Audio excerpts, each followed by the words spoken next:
Hello, friends. Do you have a moment so that we may discuss our Lord and Savior Minarchy? No, seriously, I'm just kidding. Hi, my name's Rick Robinson. I am the general manager of KLRNradio.com. We are probably the largest independent podcast network that you've never heard of. We have a little bit of everything, and by that, what I mean to tell you is we have news, pop culture, special events, conspiratainment, true crime, mental health shows, drama productions, and pretty much everything in between. So if you're looking for a new podcast home to grab a little bit of everything that you love all in one place, come check us out. You can find us on X under @KLRNradio. You can find us on our Rumble and our YouTube channels under the same names. You can also find us at KLRNradio.com and pretty much every podcast catcher known to man. So again, feel free to come check us out anytime you like at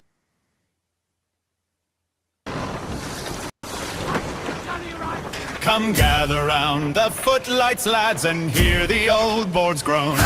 A tale of ink and iron will, of voices overblown.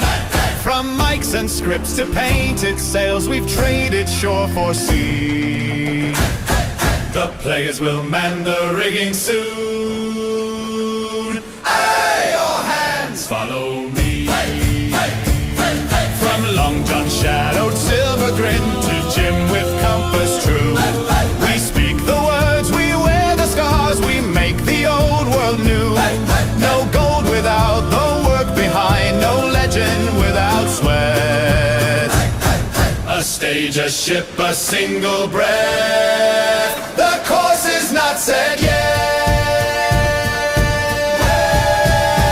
We players sail, we players sail, we players sail soon. All hands to KLRN Radio, setting sail for Treasure Island, March 2026.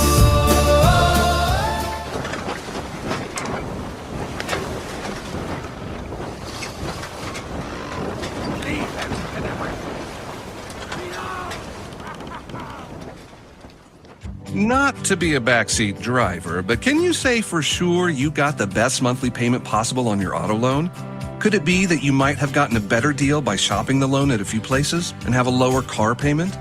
Next time, before you go car shopping, visit Communication Federal Credit Union first. Our auto loan experts will find you a perfect loan and get you the lowest monthly payment we can.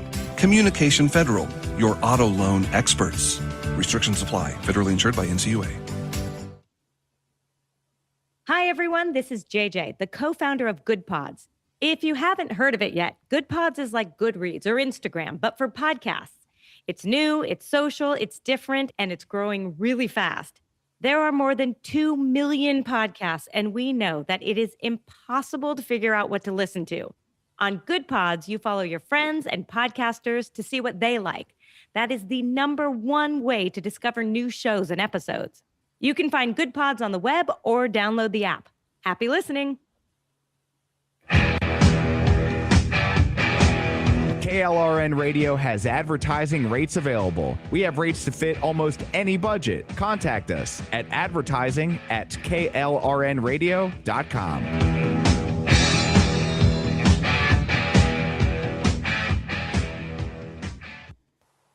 The following program contains coarse language and adult themes. Listener discretion is advised. We've got answers, we've got time, we've got theories that sound just fine. We've read the room,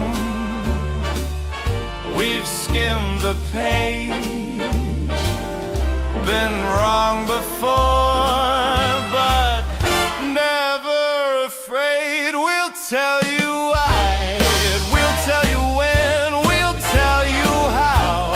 Again and again, we've got the tone, we've got the flair. We didn't ask, but we're still there. Men explain.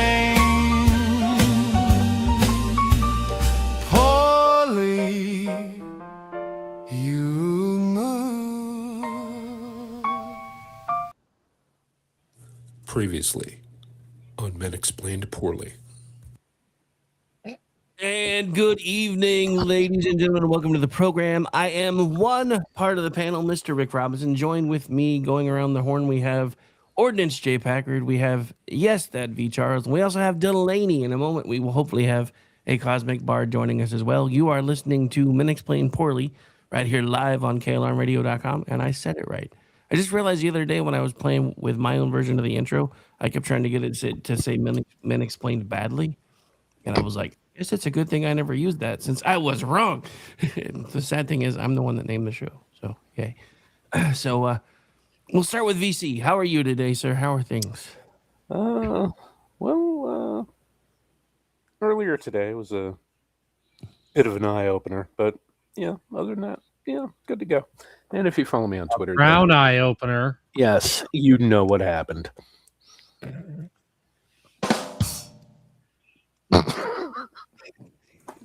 I'm sad. Damn near killed him. Yeah. And I'm sad because I was trying to bring Jeff in, so Amish beat me to the joke, and I'm sad about that. I don't know what just happened. I tried to bring Jeff on, and it went away again. Hang on, there we go. I think I got him this time. All right. So everything came out all right at the doctor. Yeah, everything came all right. No major defects involved. Yeah, I'm good to go. Nice. And Amish, how's you? How's things? Oh, God, I'm starting to sound like such a vegan CrossFitter atheist on this, but I had my acupuncture today, feeling very loose. Got a great nap, and I'm feeling good. It's 50 degrees, a little rainy, and just kind of doing California things. And his healing crystals are on top of his computer. His chakras are in order. Yes, they are. And using those essential oils. I am using the essential oils both, orally and rectally. Oh, outstanding. His essential oils are Crisco. Yes. I don't think you and that one guy have, I can't think of his name right now. Baby oil dude. Yeah, I don't think you guys are using the oils properly. Just saying. Anyway, all right. I know how to use oil properly. And we have a guest panelist with us this evening, and I hope we can wrangle him to come on more often. Mr. Delaney, sir, how are you? Buenos dias. Noches, as the case may be. To quote the Bard, it's a dog-eat-dog world, and I'm wearing milk-bone underwear. Norm. Cheers reference. Norm, there we go. Cheers reference, everybody drink. And of course, we have our resident alien panelist. How are you, sir? How are things? Who am I? Why am I here? I ask myself that question daily. Yeah. So to paraphrase Ordy, everything sucks. The temperature's cold and snowing outside.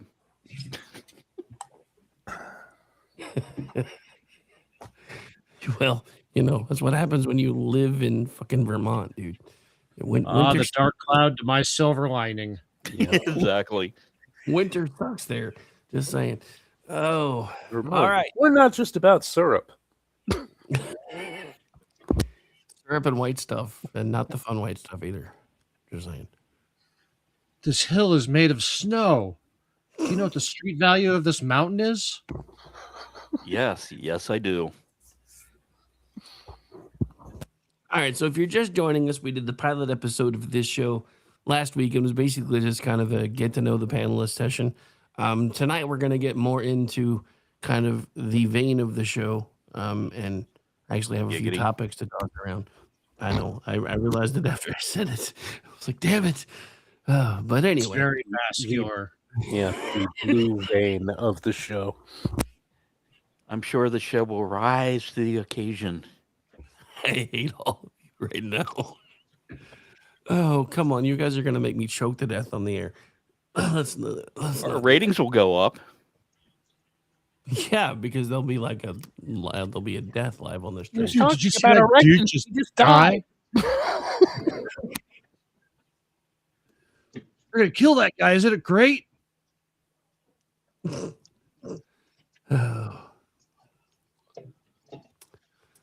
So anyway, so tonight we're gonna take a little bit of a jaunt down Gen X memory lane and explain how it is that we managed to survive when our parents didn't seem to give a shit where we were at any given moment in time, which we talked about a little bit last week, which is why I thought it would be a good idea to kind of use that as the jumping off point. So the title for tonight's show is is Raising Ourselves, the Ultimate Side Quest, because we were doing side quests before anybody knew what they were, and that is kind of where we're going to start tonight, is to talk about this kind of stuff, because we grew up with a lot of freedom and responsibility and very little supervision. So yeah, our parents, not only did they not really know where we were at any given time, they really didn't care. I mean, we talked about this last week. You know, things were so different when we were growing up that the news had to remind our parents to check on us and make sure we were in the house. That was just normal back then. But I remember the first time we were watching something at my dad's house, and it was something he recorded ages ago. And it was one of those things where by the time when it ended, the next thing that came on, and he didn't stop the tape in time, was the news announcement. And I remember one of my kids looking at me going, "They used to have to remind your parents to go find you?" Yes, as a matter of fact, they did. And that's just the It world. wasn't a very deep search. Check the bedroom, check the bathroom, yell out the front door, then wait a minute and then call the cops. But yeah, I mean, it was just one of those things where, you know, it was something we didn't even think about at the time because it was just normal. But you know, you talk about that stuff with you know, when my kids are growing up and they heard that, and now, you know, I have grandkids, and my kids were joking with my grandkids about it the other day. They're like, "Yeah, everything used to be so weird that the news had to remind people to go check on their kids." And and again, that just seemed really normal back then. But looking at it now, I'm like, dude, that just proves that our parents just gave no fucks. And I'm not necessarily saying that that's any better or worse than what's going on today, because I have seen and met helicopter parents, and I hate them. I hate them. They're annoying. So I think there needs to be a middle ground somewhere where you allow your children to free range, but you don't hover. But so yeah, for us, we didn't grow up fast. We figured it out, you know, midstream, because we didn't have anybody to tell us how to do things except for our friends. And scariest thing about listening to your friends was sometimes they just wanted to see if they could get you to do stupid shit. Oh, that goes without saying.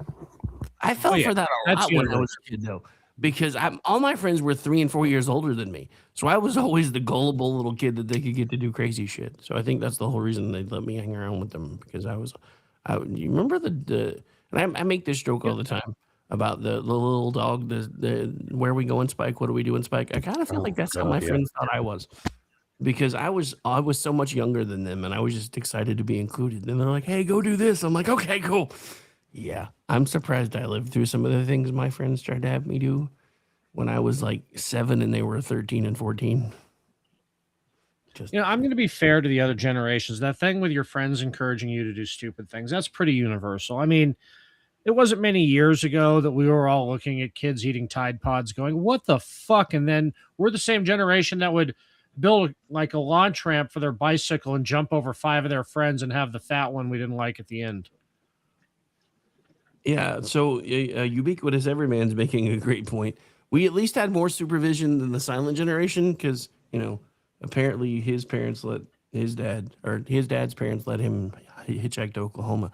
And I do remember my granddad telling me about a story, and this was when he and my uncle were in 7th and 8th grade, which back then was next to last year of high school and last year of high school. So they were at school one day, and my great grandparents and their 5 other children moved while they were at school. They just moved. They left them a note that said, "Y'all are old enough to be on your own. Deuces." Damn. So yeah, So, I have to admit, hearing that story absolutely floored me. And the scariest part about that story was, I think it was like 8 or 9 months later, a couple of towns over, my grandpa found my great grandpa and went up and just cold cocked him in the face and said, "How you doing, motherfucker?" I was like, damn. Damn, y'all talking about this shit, and I think the worst thing I did to another kid was convince a little kid to stick a 9-volt battery to his tongue. Oh, dude, that is I did that tame. just to wake up in the morning. That is tame. Yeah. Turns out in Bottle- a can really helps with that. Just an FYI.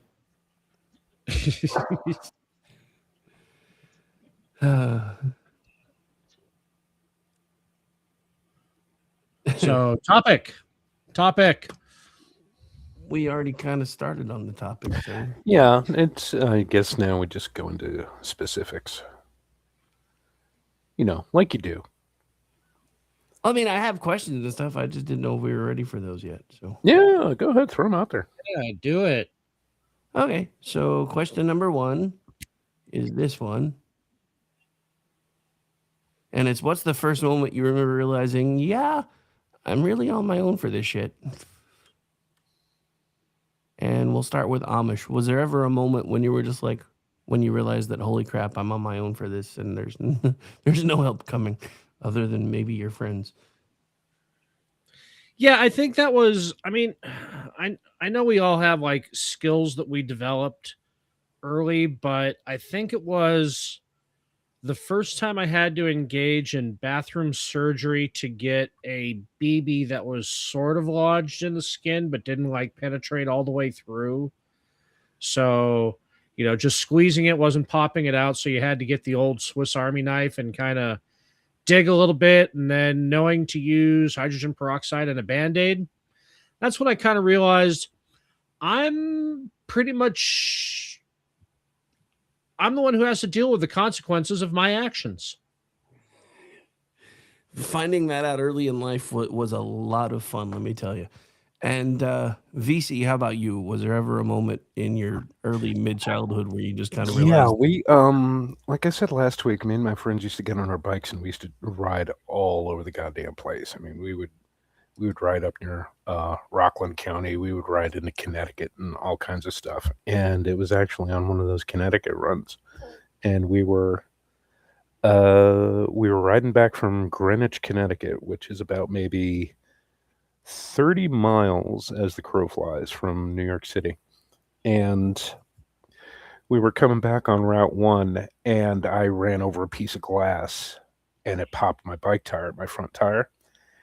And, on a noisy main thoroughfare, because US Route 1 is a busy road, especially going through suburban New York City. And my friends just kept riding.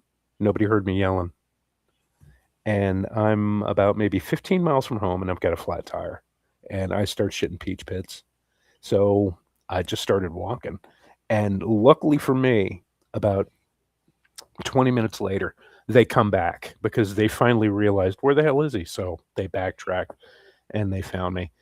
And in solidarity, God love them, they all started walking with me until we reached a bike shop and we pulled all our money so we can get an inner tube for my tire. And the guy who ran the bike shop was kind enough to actually patch up the cut that was in the tire. And I think this is 1978 money, so yeah, it was $1.25 for a bike tire. We had just a little bit over that, so yeah. But yeah, that was the 20 minutes waiting for them was actually frightening, especially when you're that age. Because I was like 11 years old. You've never dealt with stuff like that at that age, and I'm like, holy shit. And then when I saw them coming back over the hill and heading back towards me, that was like, oof. It was a moment, definitely. But yeah. Meanwhile, they were cussing you out, going, "That fucker found something cool and didn't shout out." They were probably thinking that, yeah. But you know how it is when you're hanging out with your friends. It's like, oh, you dumbass, dickhead, you know, all the standard things you say, you know, when you're that age. All the Yeah. usual then. And you think you're so macho for saying them. And Jeff, how about you? The year was 1981. I had spent 10 years living in the projects, the kind of housing that had lights on the back, and white people were kind of the minority. And then Terry Farrell came out of nowhere. That's not until like the 90s. The 1981, my mother and her second husband built a house on my grandfather's property.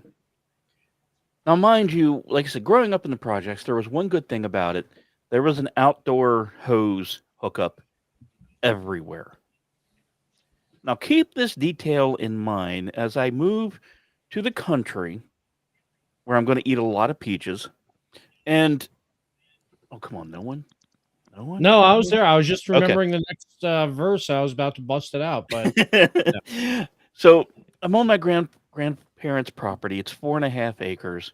They're retired. They had 1,000 acres before and sold it to their oldest son. And I'm out with my best friend back out by the cornfield, probably 200 to 300 yards from the house, and we're playing Matchbox cars. Now we have our full arsenal of rescue trucks, helicopters, ambulances, police vehicles, and there's a 2-car pileup. So we decide, hey, I know where my grandfather keeps the gas for his tractor. So I go grab the 1-gallon canister. My friend, as I'm pouring it, lights his match, throws it on, catches the cars on fire. Of course, fire has this unique property of traveling upwards, especially when there's a fuel source.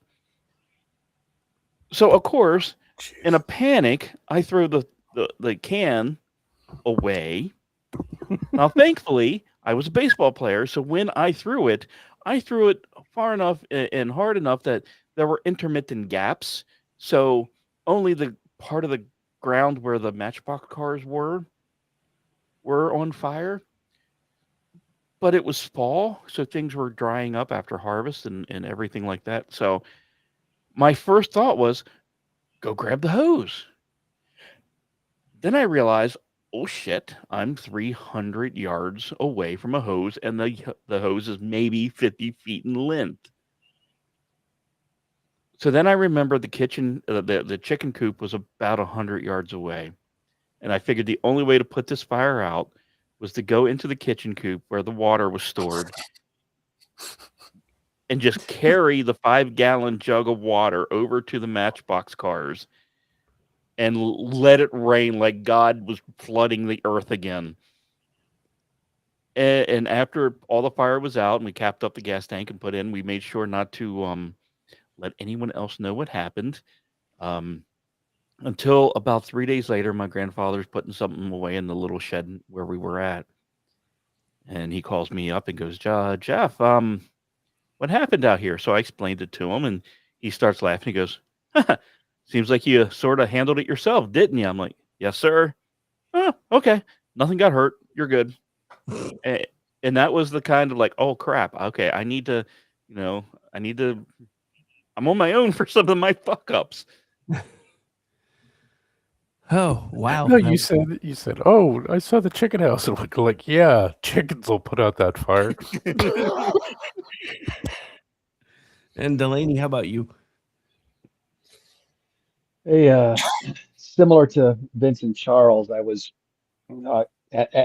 also at a parochial school, and I had to get some speech therapy lessons after school. And afterwards, I was supposed to take the city bus line back home. My parents said, yeah, just take the bus home, you'll be fine. And I was not, I don't know, maybe 4th grade tops. And again, back then, not a big deal. But unfortunately, at that time, the bus line stopped at the airport. And there's no there's no quarters for phones. I'd spent it all on the bus fare, and I'm fortunately the airport was not super far from the house, a couple miles, but I just had this like, why? It's like, now what? Um, I guess I just start hoofing it. And needless to say, I did not make it home by the time uh, the street lights went on, and my mom wasn't home. My dad was, well, where were you?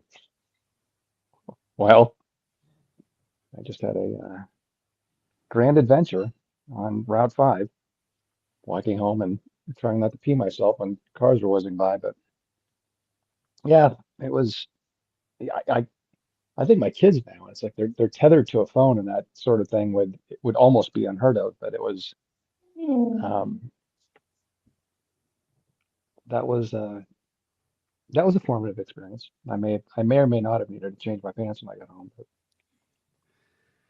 Well, no shame in that. We were Yeah. kids. But yeah, it is different now because they're pretty much everybody has a phone, so those moments are few and far between. For me, I mean, my thing was always the same. I've always been a procrastinator, so I missed the bus a lot growing up.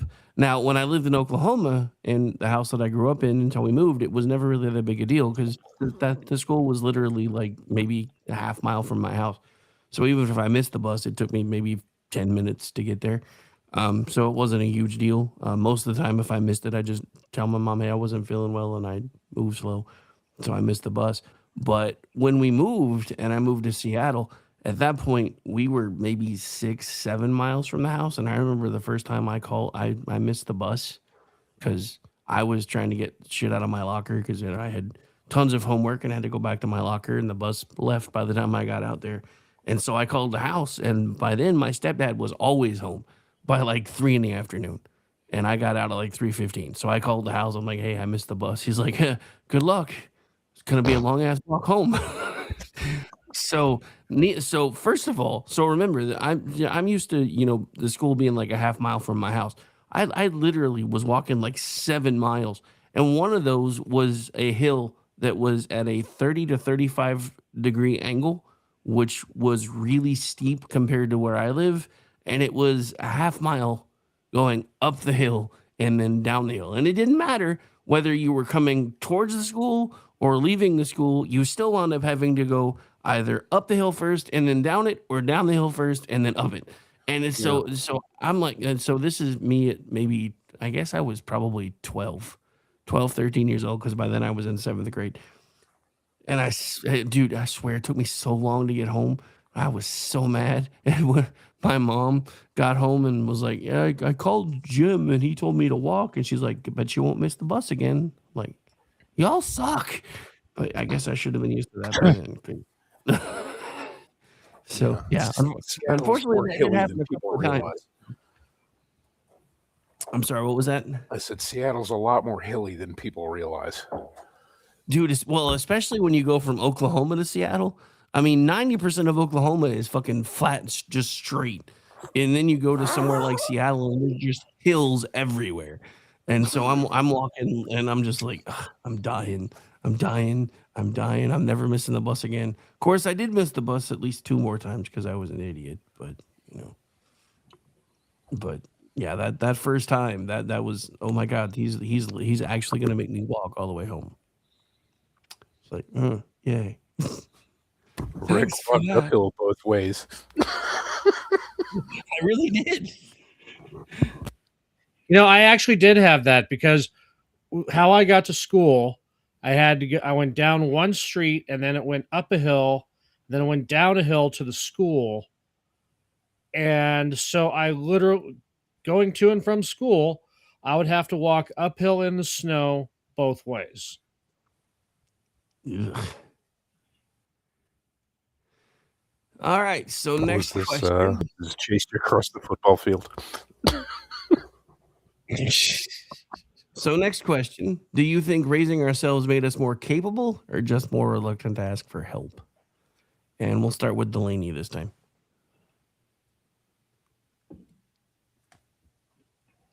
Or not. I guess he's muted. Amish, go ahead.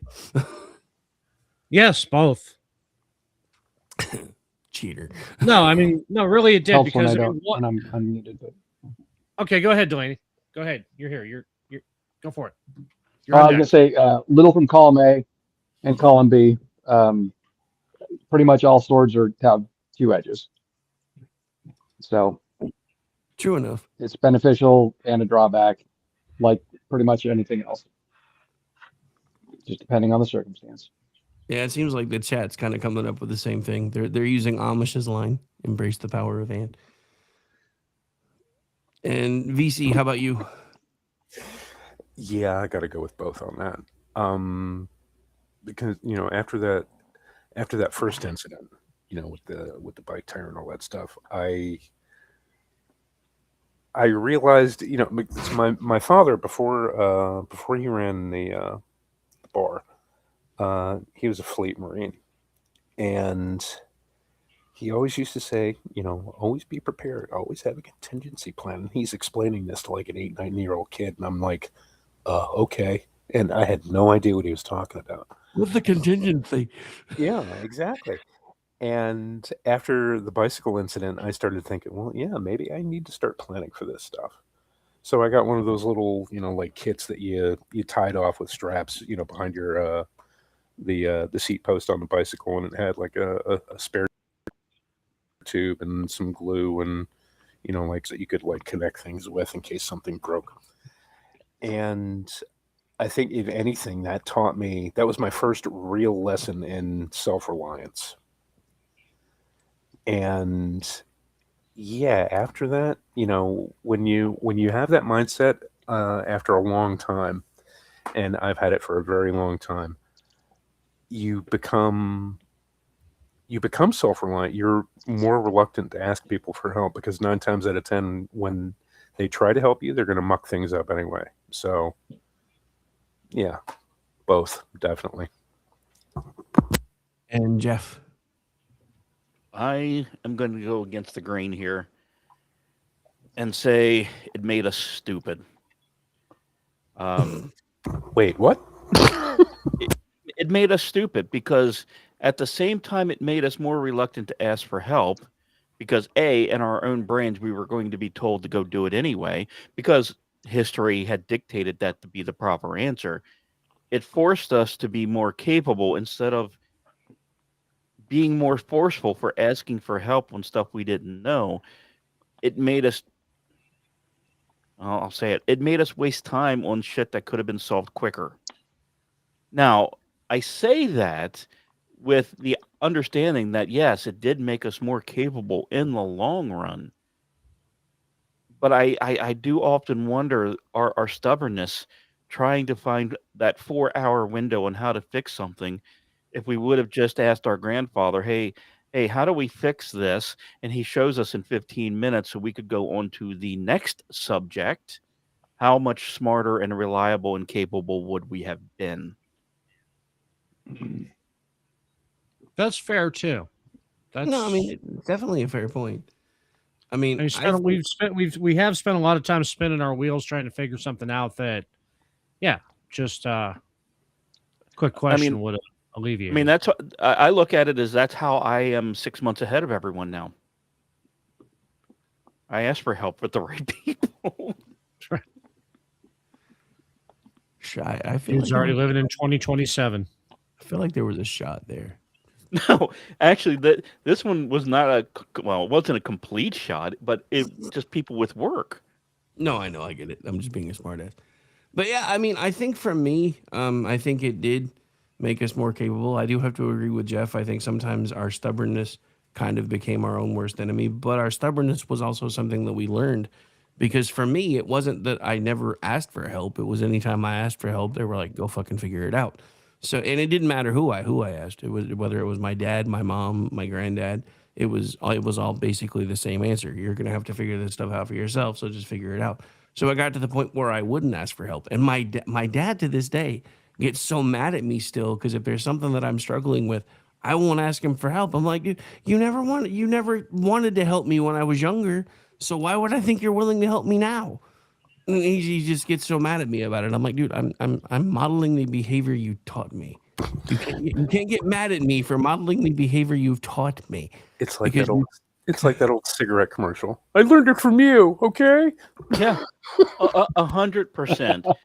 And I think the one thing that's underappreciated with this, and on previous times we've talked this subject on other things, one of the goals is always to help people when they reach out to ask. And there are too many times where we are just so hesitant because of our generation and our upbringing, too bothered to be asked. And that, hey, I really, how do you do this? Hey, hey, Orty, I'm doing this and I'm messing up this code. Do you see it? Instead of wasting 3 or 4 hours going code by code by code, he may be able, because he has a similar skill set, he may go, oh, right here's your problem. But because of our upbringing and the 10 o'clock, do you know where your kids are? We do struggle with that balance, and I think most of us still struggle to this day with it, and it's fascinating to watch. Yeah. You know, I don't like asking for help. no, I think for me, I think it has more to do with who I'm asking. Because if there's Mhm. something that I'm stuck with that's this kind of stuff, I don't necessarily mind, asking and saying, "Hey, how did you figure this?" Ubiquitous. Who taught you to put pineapple on pizza? You did. I learned it by watching you. It's your fault, man. It's all your fault. But no, I mean, but at the same time, Satan did that. one of the reasons why for the longest time, even when it came to this kind of stuff, I stopped asking for help and stopped offering help for a lot of folks was because in the very beginning, when I was first figuring out how to do a lot of this stuff, there were people that hadn't figured it out. So they would come to me and ask questions, and then I would help them. And then, several months later, whatever the case may be, I would notice that they had figured out something that I was struggling with, and I would come back to them and saying, "Hey, how did you guys get this figured out? How did you do this? How did you do that?" Well, I'm sure you'll figure it out. And for Or, me, that's always one of the reasons why I hate asking people for help because it's like, especially if I've already given help, I hate asking people for help unless it's people that I trust because half the time they'll be like, "Well, even though you helped me, you just need to figure yeah. it out." Well, I and hate not just that, but you have even people from our generation that will steal ideas from you. Or you'll be like, hey, this is a good concept, and they'll look at it and go, oh yeah. One like I joked earlier about how I'm 6 months ahead of everyone, but I'm gonna call out a big name right here, Glenn Beck, dude.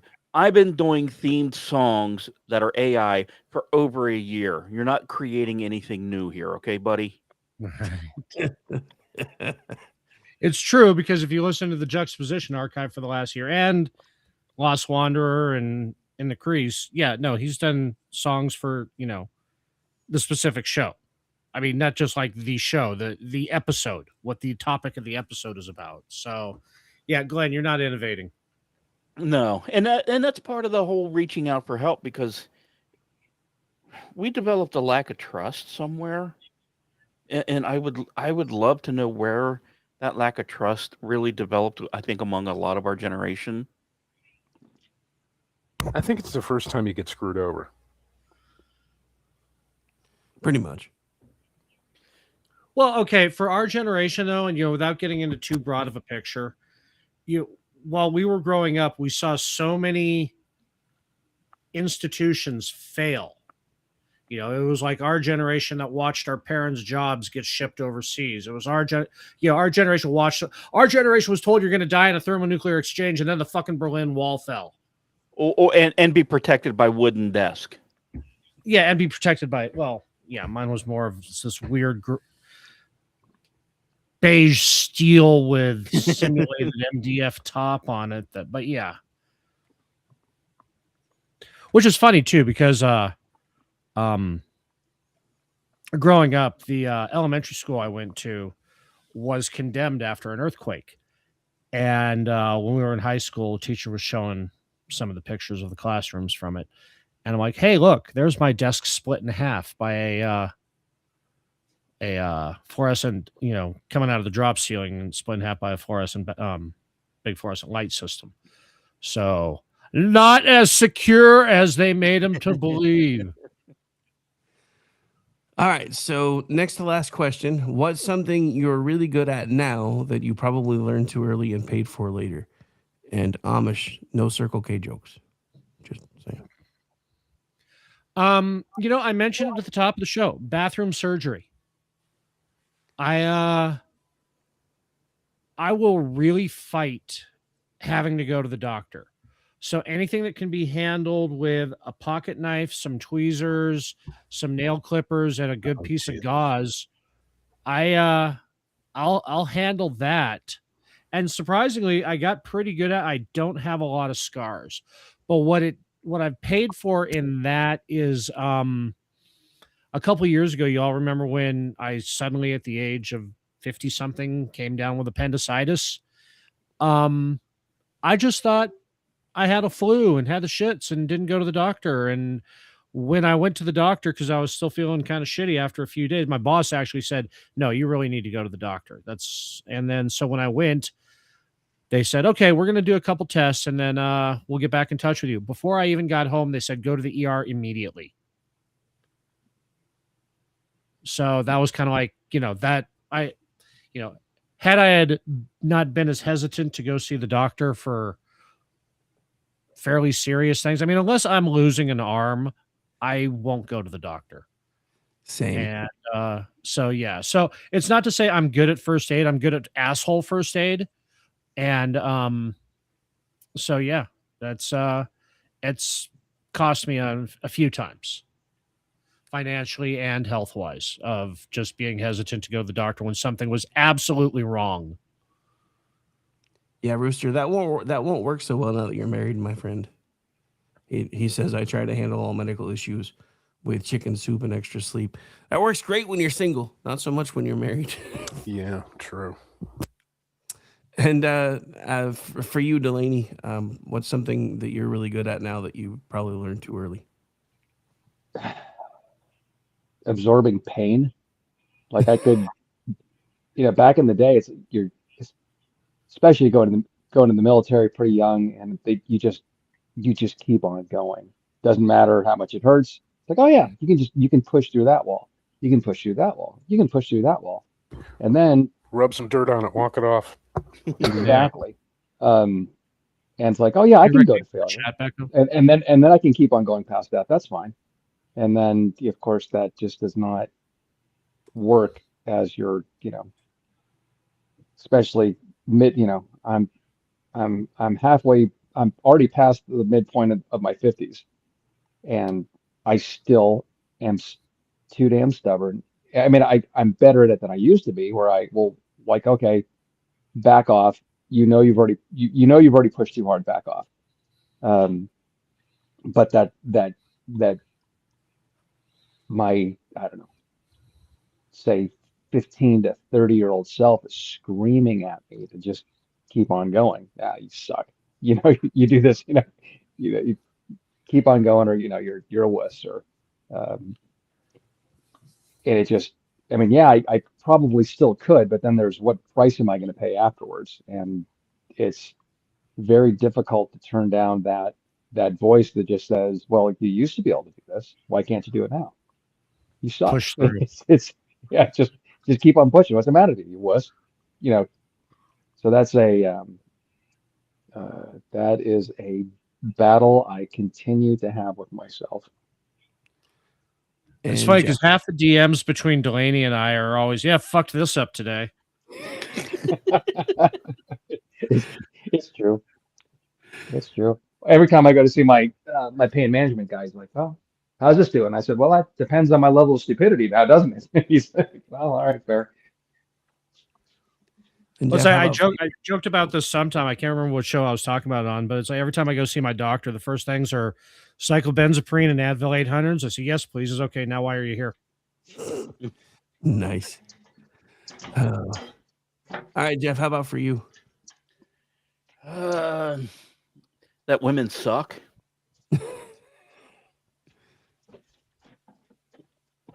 I guess I can elaborate. You know, I mean, you uh, don't need to, but no, I would honestly probably go Dungeons and Dragons. How to tell a story, how to engage people. The it's great, and I hope at least three of you can attest to this, that when you get telling a story and people become engaged and invested to the point where even your own son is going, hey, when are we doing this again, Dad?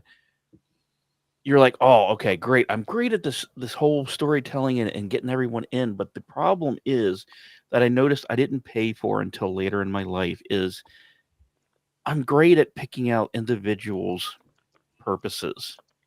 Like, okay, the gay blade over here wants to do this. The silent, warrior wants to do this. I never am able to turn it around to my advantage on myself. Like I can see things happening with the story 3 months before everyone. And Orty will attest to this. I knew Janie's character for our current D&D game before he ever told me anything about her. right. I cannot turn that superpower onto myself and make my life right. So I You have are paid. transparent to me. Yeah, I'm great at picking up people's stories and how to make them better and how to get them engaged. That mirror upon myself is a void I just cannot traverse. I don't get it. And VC. I think something that I learned, especially, Delaney brought up the military. When I was in the military, I learned that I have a rather calming influence. When everyone else is running around like chickens with their heads cut off, I'm the guy who's like, okay, take a breath. This is what we're going to do. And, you've got a group of people standing around, so I just point to three people. You, and you, panic. Everybody else stay calm. And, it works. And that's always something, well, I did it kind of when I was a kid, but once, you get into high school and you start dealing with, social cliques and, people who are going through like hormonal storms and shit like that, that's when you develop your superpower. But as far as paying for it, yeah, I'm the guy who has to calm everybody down. So guess who they come to when they have problems like this? Me. It's like, oh, can you help out with this? Oh, well, what about, hello? What? Doggo. And it grates on my nerves because, other people want me to help out with it, stuff like that. It's like, yeah, can you help me with this? And it's like you were discussing, who's going to help me? Because there are times when I just want to, do the meme and scream at the sky, but I can't do it because if I scream at the sky, nobody's going to pay attention to me. So I think for me, and this is something that I started learning way too early in life, was compartmentalization. And it became such an issue because I was, again, kind of like you were describing, I was the one who was always trying to keep everybody else calm. No matter what was going on, I was the one that was trying to be the peacemaker, trying to be the peacekeeper, always showing up when everybody needed somebody, those kind of things. And it's something that I've always done, which is probably what helped lead to the different career paths that I've been on during my whole jackass of all trades lifespan. But yeah, for me, the compartmentalization thing is something that I learned way too early, and it's something that I've paid for over and over and over again because I just it's hard for me to let people in, and it takes forever for me to let people in, and then normally by the time I'm letting them in, they're already starting to pull away. And so I have friends that don't talk to me anymore. I have relationships that have crumbled because I'm always in protect everybody else mode, and it's just it was a superpower when I was younger, and not so much anymore. So what I'm hearing is Orty, answer his text messages. It's a boon turned into a curse, pretty much. Yeah. And it looks like Yeah, I mean, Miles- the one thing I'm getting is this. I mean, it's something I've always kind of known about Gen X from one degree to another, is that we're really good at self-sufficient and crisis management, and being because it's like there was nobody there, like like Jeff's story about putting out the fire or the tire, everything, me digging out BBs and stepping on nails and shit. It's kind of, we all learn to deal with it, not panic and, figure it out. But on the other hand, that has kind of, and if you look at the generations, Gen X in general, has kind of isolated us from one of the social norms, and that's community assistance. I mean, we're great at helping the community, but getting help, because everyone on this panel has needed help at one time or another, and it's getting to the point of asking.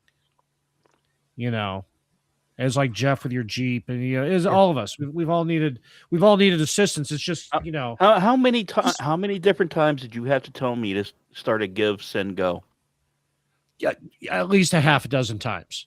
Mm-hmm. Yeah, and to the point where I said, "Do you want me to make it for you?" And then all of a sudden, that was just kind of like, when we were kids, you want me to finish that level for you? That was the motivation of fuck it, I'll do it. Like, God damn it! Well, it's like Lyle says, we were feral children, latchkey kids.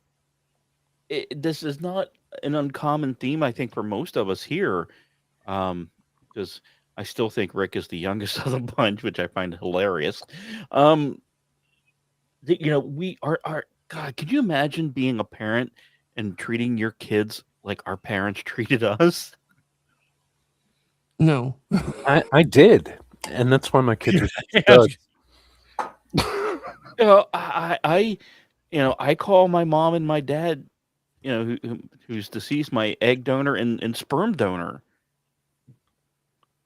because of the interaction. My son calls me 2 nights ago, and he's like, "What was that game we used to play on Nintendo 64?" And he's calling me up at like 2 a.m. I'm like, "What?" He's like, "What was that game we played on Nintendo 64? It had the gun where you shot it and the thing went into the guy's head and spewed his brains all over the place." I'm like, Turok. He's like, "Yes, the cerebral bore. You're awesome. Love you. Bye." That's a parenting win if I've ever heard one. No, that's totally a parenting win. Oh, all right. Well, believe it or not, we still had a lot of show left, but we're almost out of time. So I think I'm going to try to squeeze in the one final question, and then we may wind up coming up to the round. Back to some of the other stuff next week. And let me fix this because I was playing with settings earlier and realized I messed something up. So, but as far as for the final question, if you could hand a younger man one lesson we had to learn the hard way, what would you give them without hardening them the way we were? Okay, first of all, I'm not hardening any young men. Okay. That's just your D&D player character. I mean, VC's name was not found in the files. He's safe. Just because you're not doing it intentionally doesn't mean it isn't happening, sir. But that's fair. Okay. Yes, I'm sure we harden GBD daily. Show ho! All right, we'll just go in order. Amish, or actually, Amish just muted, so let's go to VC. No, pass. Go to circle back to me. Delaney, got anything? Sure. If you expect the other shoe to drop, it will. True enough. And Jeff, how about? And I was married to that concept. I always waited for the other shoe to drop, and I finally figured out that I was making it drop. But that took me. I'm not terribly bright, so that took me a long time. Yeah, you're smarter than you let on, my friend, but that's okay. And Jeff, how about for you? The one thing I tell my son all the time is tell me how you're feeling. because without telling anyone around you how you're feeling, we can't give you the space that you may need, the love that you may need, or the help that you may need. And I know it goes against a lot of our male DNA, especially being our generation. But I tell him, said, look, even if it's just you want to get something off your chest, do it. You will feel better than holding it all in. Rooster's making a great point. Whatever it is, be sure to teach them like your brothers, not in a way that you're talking down. Unless, of course, you're really tight with the people and then talk shit, because we all do. Lyle in the chat, luck is the intersection of when preparation meets opportunity. Don't wait for luck to happen. Be ready for it. Those are both really good pieces of advice. Vincent, you ready yet? Yeah. I think the best thing to teach somebody, follow your gut. Because 98% of the time it's right. If something feels hinky, it is. And trust your gut. I learned that the hard way. And Amish, how about for you?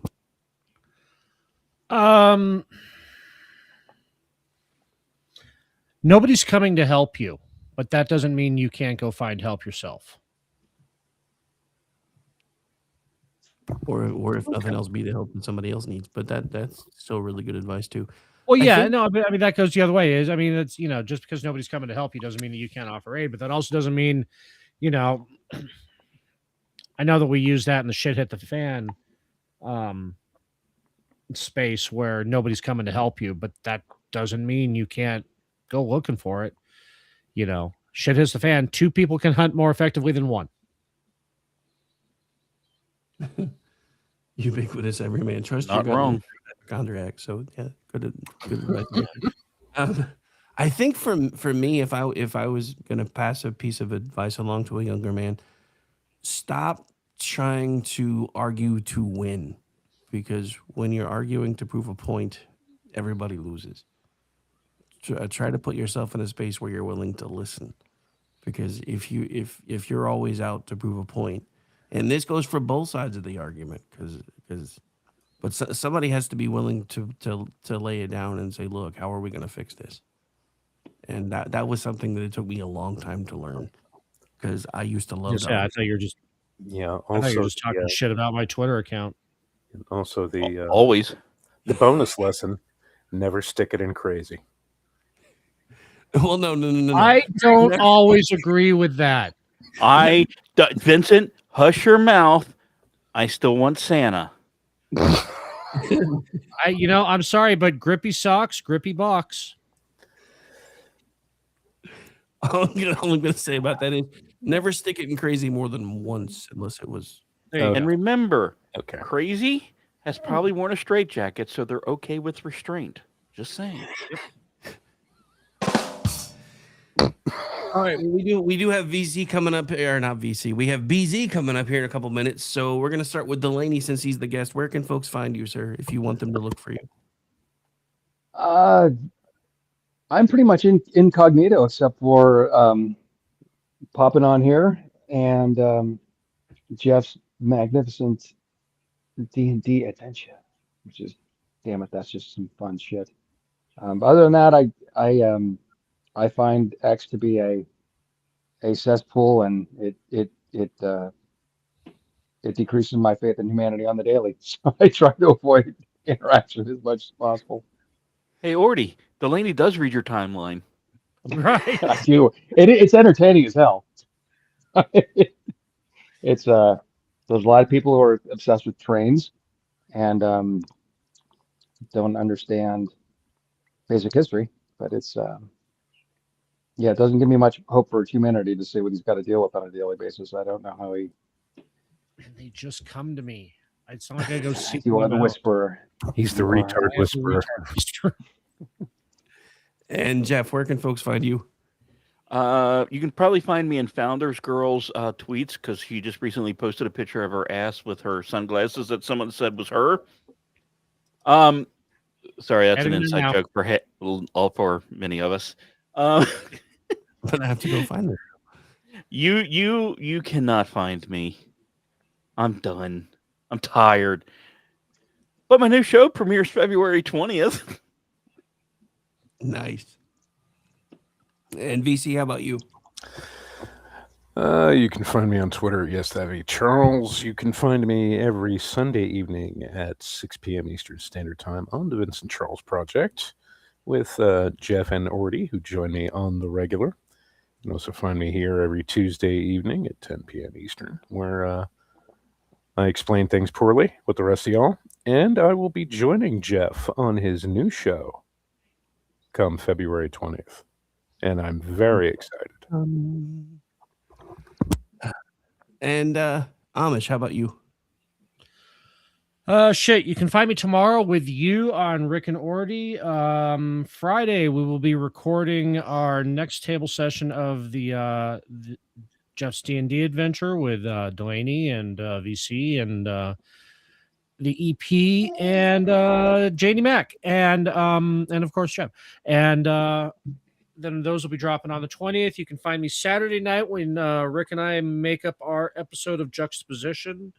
Discuss or dive into the strange and unusual, where we will be discussing objects that shouldn't exist. Then Sunday, you can find me on the Vincent Charles Project with Jeff and Vincent and Janelle, and right back here with you next Tuesday. Oh, you can also find me as Ordens Packard on Twitter, surprisingly still. And as for me, you can find me tomorrow doing the Rick Robinson show, and then that is at noon Eastern. And then usual lineup for Wednesday night that I'll be a part of for pretty much the entire evening. Thursday, Jen and Rick hopefully will be back. That is 10 Eastern. Friday, not sure because Aggie is out, and half my crew that I usually call on will be doing the D&D session. So sorry, blame Jocks. Blame Jocks. Sorry, I'm not blaming Jocks. I'm blaming Jeff. Anyway, you stole my people. All right, set my people free. Oh, when Ordy was in Egypt's land, let my Ordy go. All right, we got to get out of here because BZ is already spinning up. So want to thank everybody for hanging out. To answer, looks like somebody in the chat asked about Rancor Steve. He is retired Bannerama, so this is the show to replace it on our feed. At some point, he may or may not bring it back, but we'll probably keep doing this one. Bye, everybody. Peace be out. We've got answers. We've got time.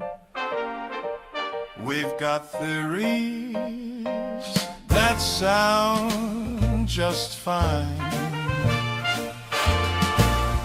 We've read the room. We've skimmed the page,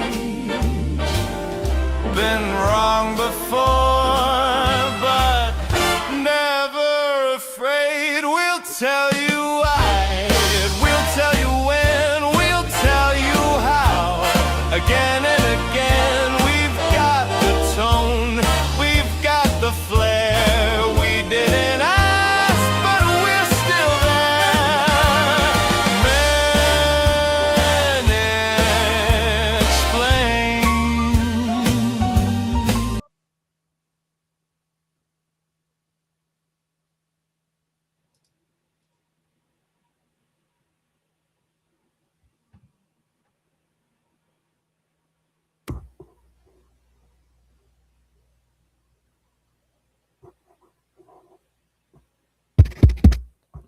in much greater detail.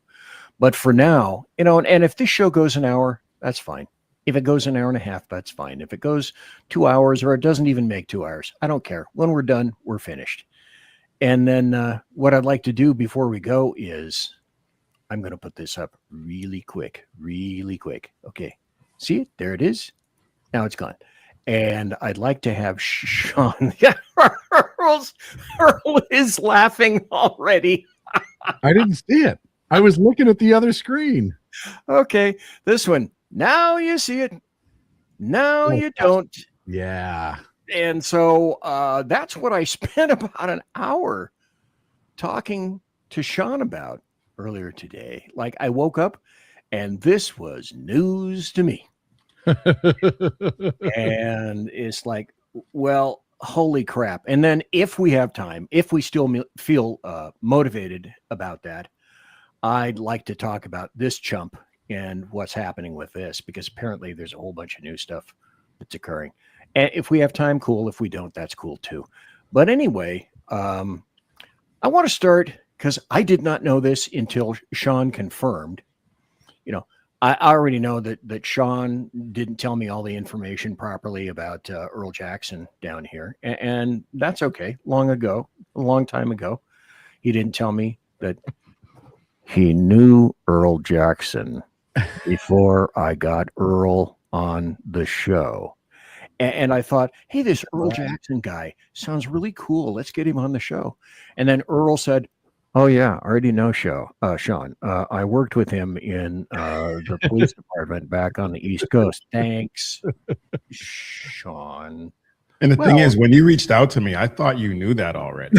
So, he told me. So I remember the whole conversation. He was like, oh, there's another podcaster who's not on our network. His name's Earl. And yeah, I'm gonna have him on, and I already knew who he was because I knew Earl was doing his own thing at that point. I was like, oh, cool, all right. Like, nobody's asking for my input. I'm not getting in the way of anything.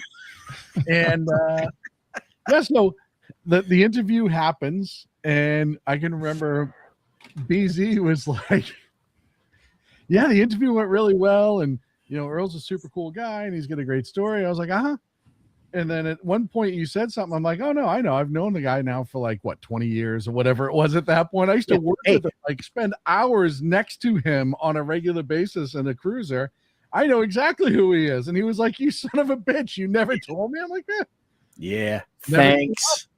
But see, I'm going somewhere with that. And that is this, where I did not realize, and I think you may have told me before, Sean, that about Jersey Joe, but when I spoke to you tonight or today earlier, I said, did Jersey Joe, I came on in 2017.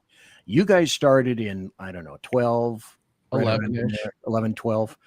And he said, yeah, Jersey Joe started in 14, 15, right around in there. And now Joe tonight came on first. And I said, Joe, would it surprise you if I found your very earliest thing that I could possibly locate? And Joe kind of cringed a little bit because I thought it was earlier than that, Joe. This is on Spreaker. I think it might have been a little bit earlier because I actually was doing some pre-recorded shows for you guys and sending it to you. Yeah. But it was right after. Was it 2013? Benghazi. Yeah. It wasn't too long after Benghazi because that's what really got me involved in all this stuff was Benghazi. Well, the earliest one I could find through Spreaker, no video, was February 24th, 2015. So that's what I have queued up. There's a lot of this. Real quick, when was the Romney election? That was 2012, wasn't it? Oh, between... No. 08. 08? Yeah. No. He was 2012 and McCain was 08. Yeah. Then it was right around 2012 because I think I was there for the 2012 election. Well, they probably exist somewhere, but on Spreaker, I mean, I went click to the very bottom, and this is the oldest one I could find. I can tell you there are other ones out there. Blog Talk Radio has pulled all the ones that we did on BTR. When we first started, we were on BTR. That was back, gosh, that was the closest thing you could have to a Go Live show.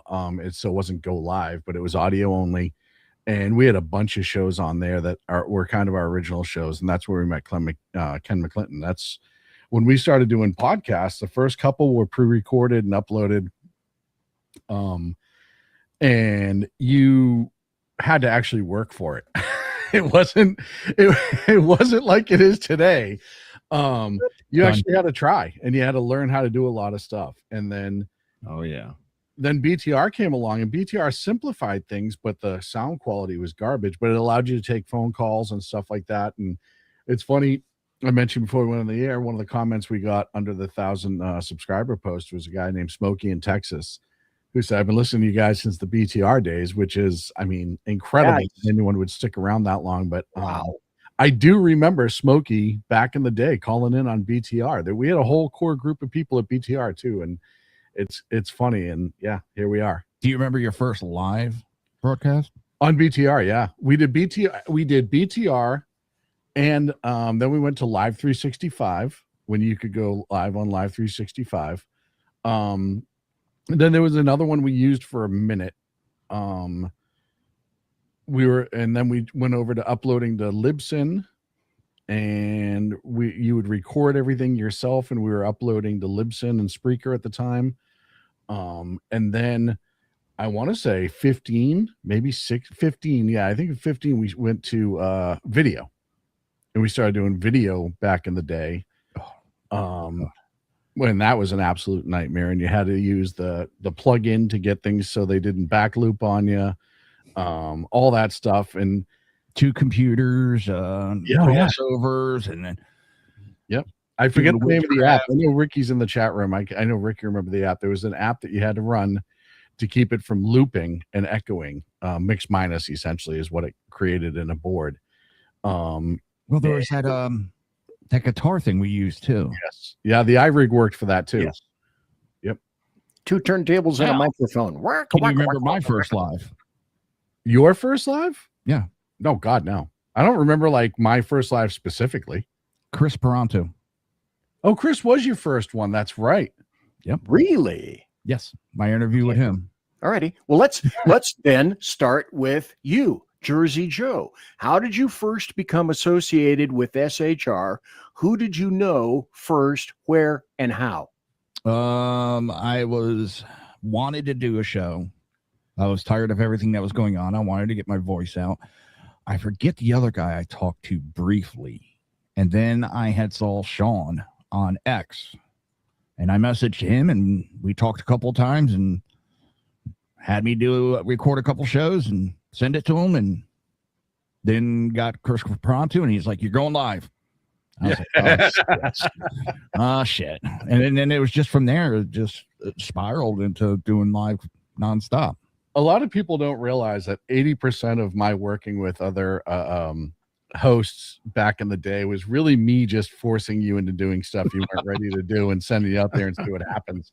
Everything was really just an experiment for me. I'm like, well, let's see how this goes. Yeah, that's pretty much how it was. It seems like, doesn't it? I don't know, Jersey Joe, you tell me, doesn't it seem like he made you audition, bastard? Well, I wouldn't say he gave me an audition. I mean, he gave me a big break. The other guy, Rick, the cost that, Rick Trader.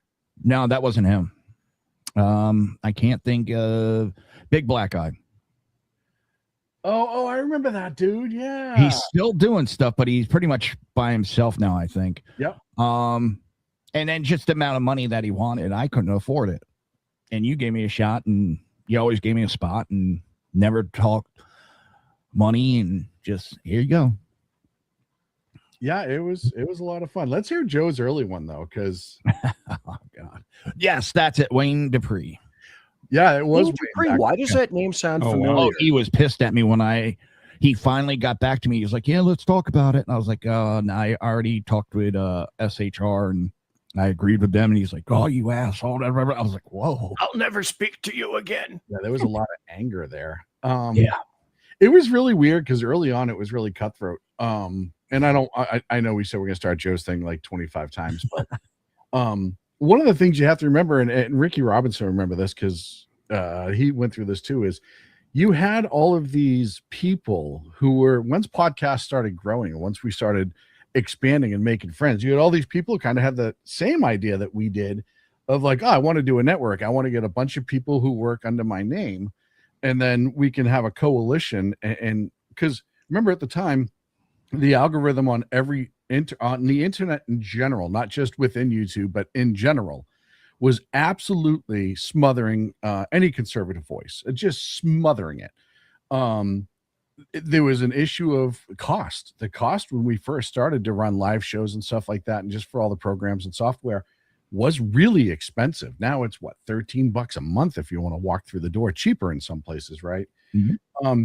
So the upgoing cost, the upkeep, the programs, the software, the equipment, blah blah, and then some of the programs you needed someone to manage it. I mean, I can remember waking up at 2:00 in the morning to plug somebody else in that was starting their show at 2:00 in the morning, then going back to sleep, right? So, and I was dialing into the studio. That was technology that was beyond me. The fact that I could dial from my home computer into another computer and attach somebody. So it was crazy. So we all started saying, hey, what if we started to pool things and get some people to help share the cost? Well, a lot of these other, and I'm not saying Wayne specifically, just in general, a lot of these other people, they immediately saw the dollar signs for themselves, whereas we were kind of just seeing it as a way to kind of share and work together and build together. Ricky over at K98 had the same idea, and this was before we knew each other, and kind of grow. And that's when we met Danny Butcher. We met Ken McClinton back in the day. I can remember, oh gosh, Tamara Jackson. Oh yeah, Tammy Jackson. John Live 405. Yep. John at the Live 405, and who introduced us to Tammy. Yep. John Grant, who was just aces with us back in the day. John was just an awesome guy. And we all just started kind of working together, and none of us knew we were going to make a fortune off of it. We just wanted to pay some bills and get some other good voices out there. So when I came across Joe, of course, me being originally from Boston and Joe having his accent, and we just kind of hit it off, and we spoke a lot of the same language. And this is back before E got into it. And I was like, oh, this is great. And Joe's background being in public safety, we spoke a lot of the same languages. And so I was like, oh, no, this is great. And Joe, Joe was easy. I cannot My wife tell says you. too. Hey, I cannot tell you how many times other hosts were not so easy. I could say to Joe, hey, can you do me a favor and make sure that your show is a minute and a half short? So the next person coming on the Live 365, when we were live, we had to do the commercial transition, whatever. So they can actually, get in. And Joe, yep, no problem. Other people, it was like, hey, can you cut a minute short so the transition goes much more smooth? Well, I'm supposed to be on for 60 minutes and I plan my show for 60 minutes and they just and I'm like, I get that. I'm asking you if you could please help us out just a wee bit. Considering we're doing all the tech work for you. Sacco back in the day was the one who was the tech genius and used to, that poor kid, he's not a kid anymore, but back you in the used him and abused him. we did. But between hosts, and we had at one point, we had 8-9 hosts on SHR, and so many of them needed regular help. And Saka would take that phone call any hour of the night, any hour during that. He was incredible at that, and I would try too. Saka would show me things, but I wasn't as technically able as Saka was back in the day. So he sucked up a lot of it. And it was just, that's how we got started. That's where Clint and I was just like, hey, there's some great other people out there that we can build some voices. And again, we weren't planning on being the next Fox News. We just wanted to have a voice that was being heard. This is interesting. EOD operator said, as a fellow masshole, what advice would you give to someone that wants to get in and start podcasting? Know what you want to say.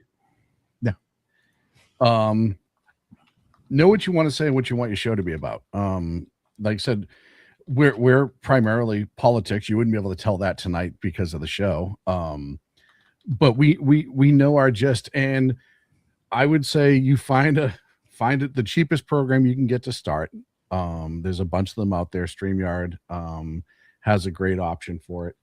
But you record a couple shows in your house. Get a good mic, get a decent mixing board. You don't have to spend hundreds of dollars, but spend $100-$200 and learn how all of your equipment works. Let's also go to, I don't know if you want to throw it out, but I'm going to throw it out there because you have asked. We're always looking for new creators. So if interested, get a hold of Get to pass the screening. which is really just me drunk yelling at you. No, Man, just get a hold of 2 Against Tyranny on. Yeah, I love how Joe threw that out right away. Just I saw contact. Don't contact me. Go right to this guy. Yeah, Right to he's the boss. He's the boss. Yeah. So we, I'll be happy to talk to you off air, EOD operator. No worries. So it was a struggle, and back before BZ was with us, back before Clint and I were just juggling constantly, and I'll give Clint a lot of credit. He couldn't do a lot of the technical stuff, like he still can't. Oh, God, are you being kind? Yes, I'm being very about kind. me, for God's sake. But he handled as much as the other hosts he could. He'd take phone calls, and we all had full-time jobs and other lives, right? So I mean, we were all busy in our own right. And we just started to build this core group of people within our network, and then we made friends outside of our network. Ricky back in the day, Ricky Robinson, I keep bringing him up for reasons. He was huge, along with Danny Butcher and a lot of the other ones, because it was a lot of times just information sharing. Hey, how did you guys get past this problem? How did you make this happen? How did you do this? Have you heard anything good? This is back before the internet is what it is today, right? Where you could I didn't have a smartphone in my pocket. I had a flip phone. If you actually had to Google something, you might have got 10 results on podcasts and how-tos back in the day. Not exaggerating. So, I say all the time. Thank you, the operator. That's awesome. I gotta say one thing right off the bat. At least the dude has a fucking sense of humor. Okay, he's winning already. I'm gonna write that in the book. Wait a minute. Wait. Yep. Thank you. Thanks, EOD operator. We appreciate That's pretty much number one thing with SHR media. You gotta have a sense of humor. If you don't have a sense of humor, don't bother showing up. Hey, did you guys notice this? What he wrote in chat? Oh yeah, no, I saw that ahead of time.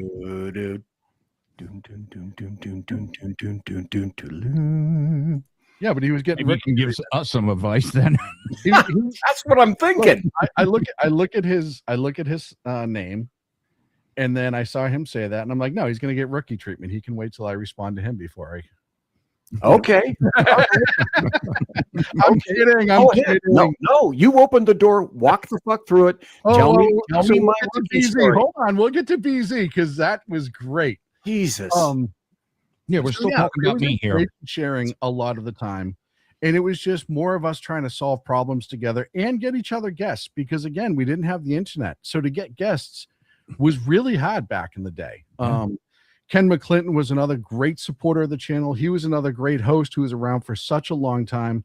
And he was another one who did a lot of the legwork and was great for information as well. So you had this collaboration of people who wanted an independent voice. We knew, like I said, we weren't going to be leaps and bounds successful. It was super hard, Ricky. We knew we weren't going to be successful like you see today. But that's where our roots were, and we really wanted to make a go at it, and we were having fun doing it. And that's the biggest part is you got to have fun doing it. You have to enjoy doing it. And we were, and then we slowly built, and then we started doing, election night shows where we were broadcasting for 4 or 5 hours on election night. And then, like I said, Joe was in the mix at that point. So we had this good nucleus, and we all of a sudden we wanted to grow again. We had some people come and go, and that was the biggest issue with hosts back in the day is you'd have some people who were, I'm in it to win it. I really want to do this. And they'd have a good product, and then they'd be around for 3 weeks and life would take over and they realized they couldn't commit like they wanted to. And then you had some hosts who started off really strong in their content. And then as time went on, it just got weirder and weirder. We had that with a few people too. I won't say their names.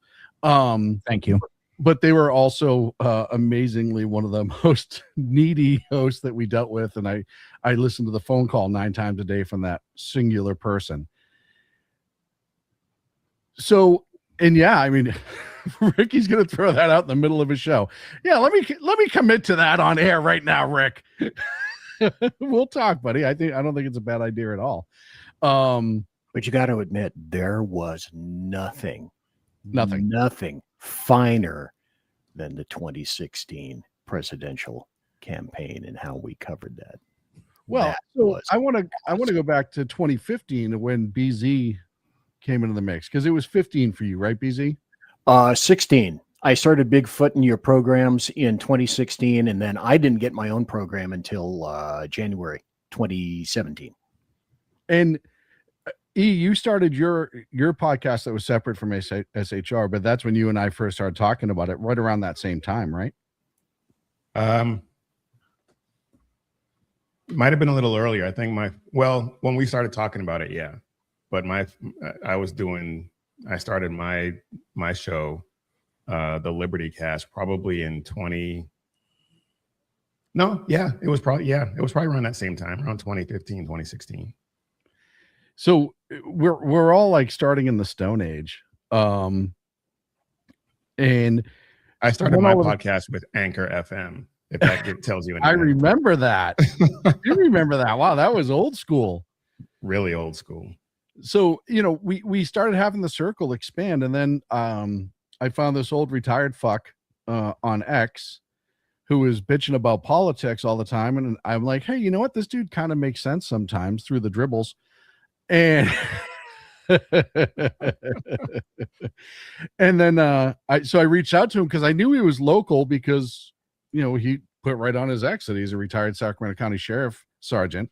And I said, hey, let's grab coffee, because every cop in the world drinks coffee, right? That's a normal thing.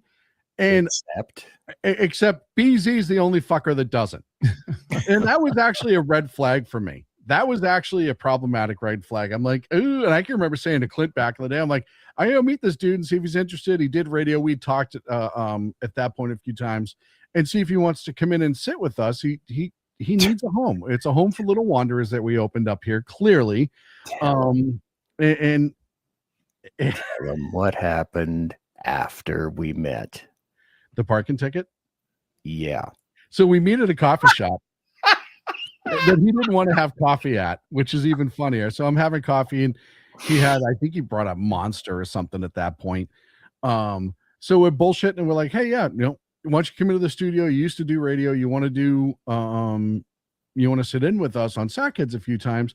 And we were legitimately looking for a local alternate, because, Clinton and I both had a schedule and a life, and we couldn't make every single Wednesday. So to have an alternate to be able to come through was a good idea for us. So he said, yeah.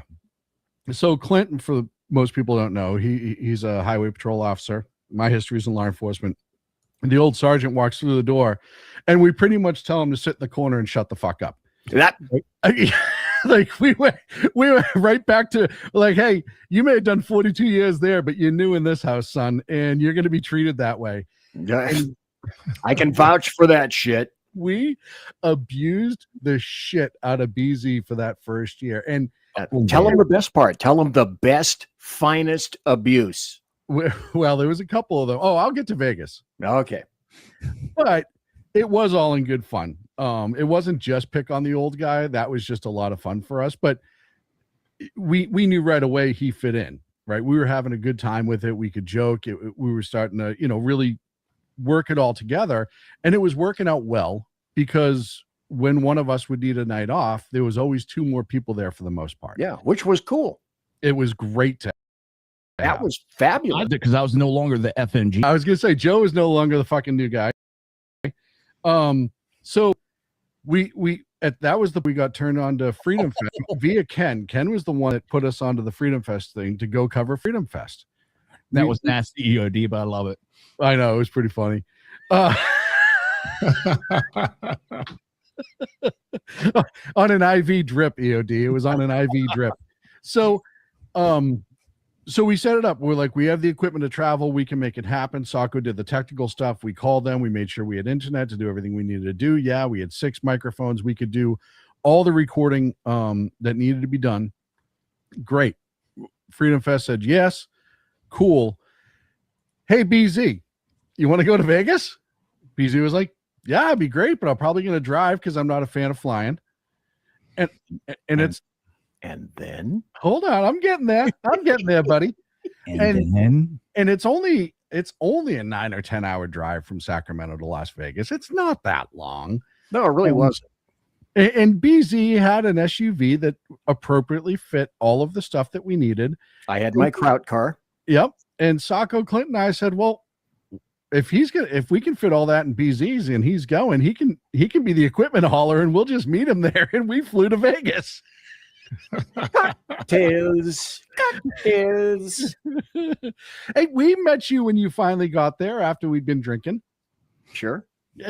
So, and then it really started to balloon up for a long time. Our numbers, the Freedom Fest thing, and thank you so much to our friends over at Freedom Fest, because that opened so many doors for us. Noreen was amazing, fabulous, and still is. Still talk to her. She's a wonderful person. God. And then that first year, because of Joe, we were able to get the 13 hours book just came out with from the guys who survived Benghazi. The movie hadn't even been started yet. It was just the book. And Chris Peranto, we through Joe's contact, we reached out to him and said, hey, we don't have much to offer. We don't have a ton of money. We're a small outlet.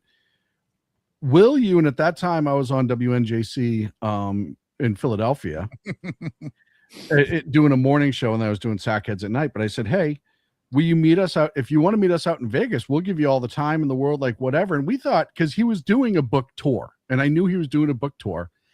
And I said, and he was like, yeah, we can meet you out there. We'll make it happen. So I'm like, all right, cool. So I'm like, I told the boys, I'm like, well, Chris will probably come out, Tonto. He'll probably come out for like maybe a day, sign some books. I knew they had to bring the books. He's doing the PR gig. I knew how that went. And then take off. Like, all right, cool. So when we landed, I remember calling Chris and he's like, all right, I'm here until, and I think it was Tuesday. He's like, I'm here until Thursday. Jesus. And we're like, shit. Okay. Well, when I tell you to know what Tonto went through and to know all of his military career that we learned in the book and through the interviews we'd had him on, you could not have met a nicer human being. He was the nicest guy that and beyond what you would expect. Like you have an expectation in your head because you've seen him interviewed a million times now.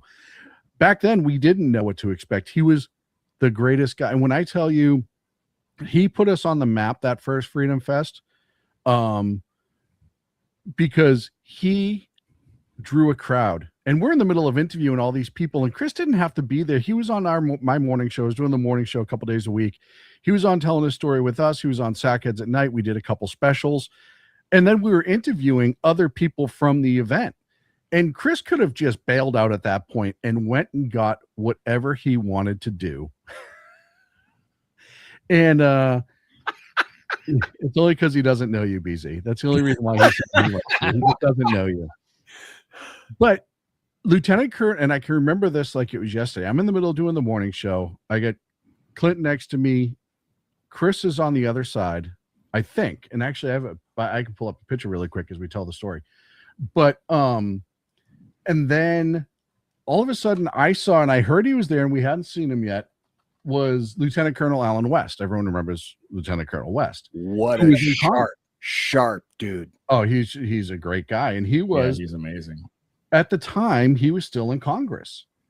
And as we're live on the air, I can remember seeing Lieutenant Colonel West. And if you pay attention to politics, he's got the flat top. You knew exactly who he was, gold rimmed glasses, and he's strolling at us. And he stops for a second, and I'm like, I wonder if I can, in my head, I'm like, I wonder if I can get him to come on just because of, his position at that point. And all of a sudden he turns around and he was like, hey, Chris, I know we've been trying to meet each other. Would it be okay if we talked for a second while we're on the air? And I was like, well, let's do it right now. Let's get you a mic and let's have this whole conversation. So that was the first time those two met to discuss Benghazi in person. But wouldn't you say, and I believe this unequivocally, was there one person that we encountered? I only went to 2 Freedom Fests. You guys went a total of what, 4? 3.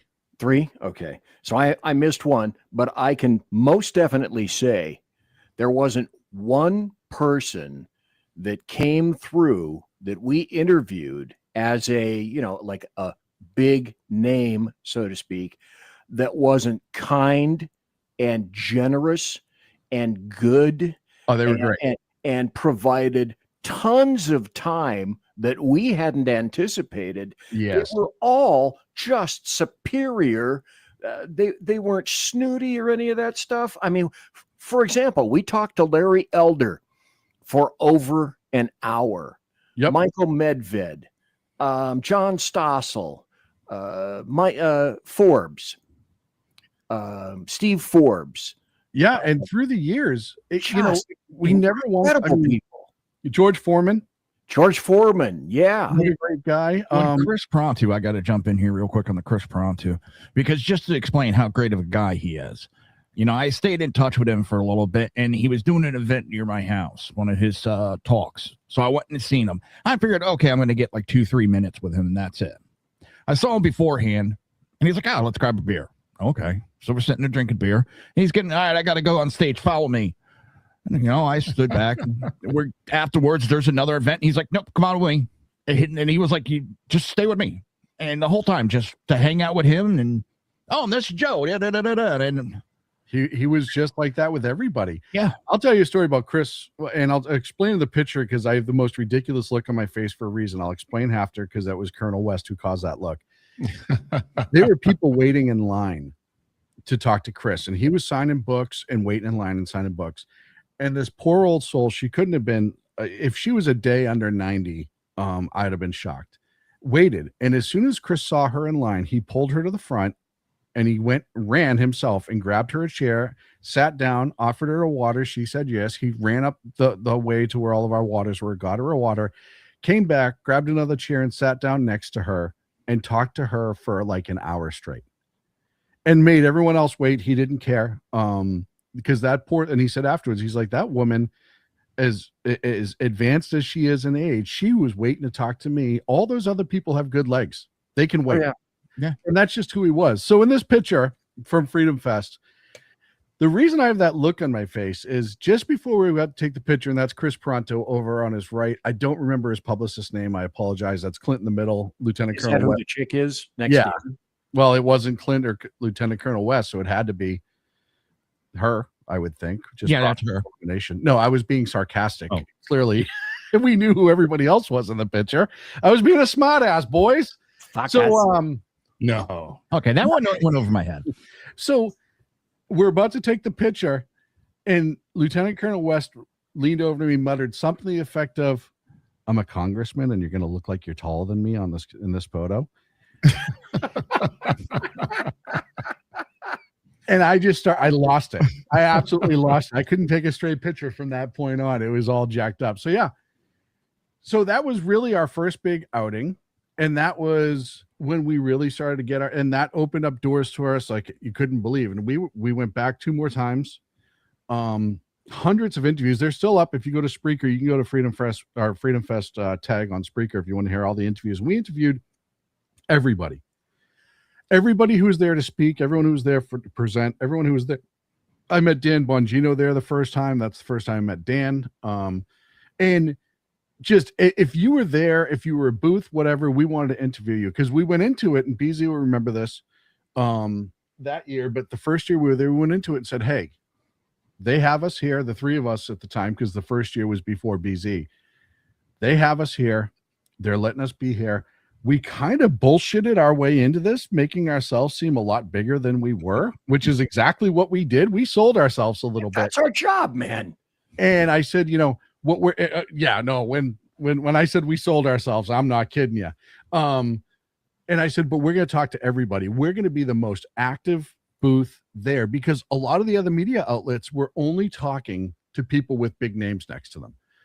They were only talking to the more infamous ones. And I'm like, well, this sucks because you have all these other great people who deserve to have at least 5 minutes in front of a mic and tell their story and put out, there's authors there, there's development, business development people, there's startups, all this stuff. So we did that every year we went. BZ will remember this. We had 3 computers going. We had 3 interview stations, one with 2 mics or 3 mics. Poor Sacco. I mean, we beat that kid during Freedom Fest, but we were interviewing from 9 in the morning till 8 o'clock at night. It was busy. It never ended. And yeah. And like I say, I want to emphasize this to everybody that doesn't know what's going on. When we went to Freedom Fest, the coordinator of Freedom Fest said, of all the people that were there in that big convention hall, you guys were my favorite. You spoke to everybody, just like Sean says. You talked to everybody. You integrated with everybody. You worked with everybody. And you guys, this is Noreen Dillon, you guys were my favorite. You have a perpetual invite from now till forever. She loved us. And it was hard. It was a long day. It was. And I'll tell you, though, we had a lot. Even though Freedom Fest is a libertarian festival, you had people from every walk of the aisle there. Didn't matter from extreme left to extreme right. And I can remember there was one communist dude who wrote a book that showed up, and he was pleasant. He was nice. He just was a communist, and we had him on for a debate for about 15, 20 minutes. And I remember saying to him afterwards, I wish every conversation where we were at odds were like this, because it was funny. We were jovial. We poked fun at each other a few times. And it was just, this is the best example, and not me, him. I mean, he's the one who's walking to the lion's den. He did it as a gentleman. This is how you have discourse on a positive level, as much as you can disagree. And again, I know communists aren't people, and I wasn't holding that against him. But it was one of those things where I was like, no, if he's going to put it out, we'll put it out. And then, later that night, I'm drinking Booker's bourbon with Steve Forbes at the table while we're on the air. Nice. That's how wild that was. I spoke to Ralph Benko, that no one knows. Ralph Benko was the president of the Alinsky Institute. Saul Alinsky. So he and I had a great conversation back and forth like civilized individuals. And the other thing that he wrapped up that I will never forget his comment in terms of, I met Saul Alinsky. I assisted him. Saul Alinsky was a firearms owner and a great lover of firearms. And he says, the other thing that I always wondered is all of this stuff is in a book. It's in a book. And I've always wondered why people on the left will use the book with all of these things delineated clearly, easy steps. Why have the Republicans or conservatives never used that book? It doesn't say it can only be used on this side of the aisle. And after he said that, because I had a copy of it, of course, I'd already read it any number of times, I thought, okay, this is a guy who apparently should be my natural born enemy, who isn't. Yeah. Who does believe in a certain litany of things, but yet wonders and ponders why, with this information, why haven't we used that? Yeah. And Dan Bongino says the same thing. Yeah, no, it's very, very true. And I don't want to stay forever in Freedom Fest, but so Freedom Fest was great. And then afterwards we grew and our numbers were doing really well on the podcast. We started dabble into early video, which was just a nightmare to figure that out. And then the natural progression of life took over. You used me as a guinea pig. I did use Joe as a guinea pig for a lot of things. Let's also tell the other story of the New Jersey radio station. No. How I got the phone call. Tomorrow I can't do it. You and Dan are going to do it together. So So I was hosting on WNJC on their morning show, 9 a.m. in the morning on the East Coast. I had to do it from remote, which back then was unheard of, but somehow this little rinky-dink AM station had the ability, so we did it. And so I can remember, I forget what happened. Something happened where I wasn't gonna be able to make it, and I couldn't. So I called Joe up, and of course it's early as hell. I said, Joe, what are you doing? Well, you called me the night before and told me and Dan were going to do it. Oh, that was right. That was the night before. And then the next day, like a half hour before going on, I can't do it. It's just you. Yeah, they can't do it. It's just you, huh?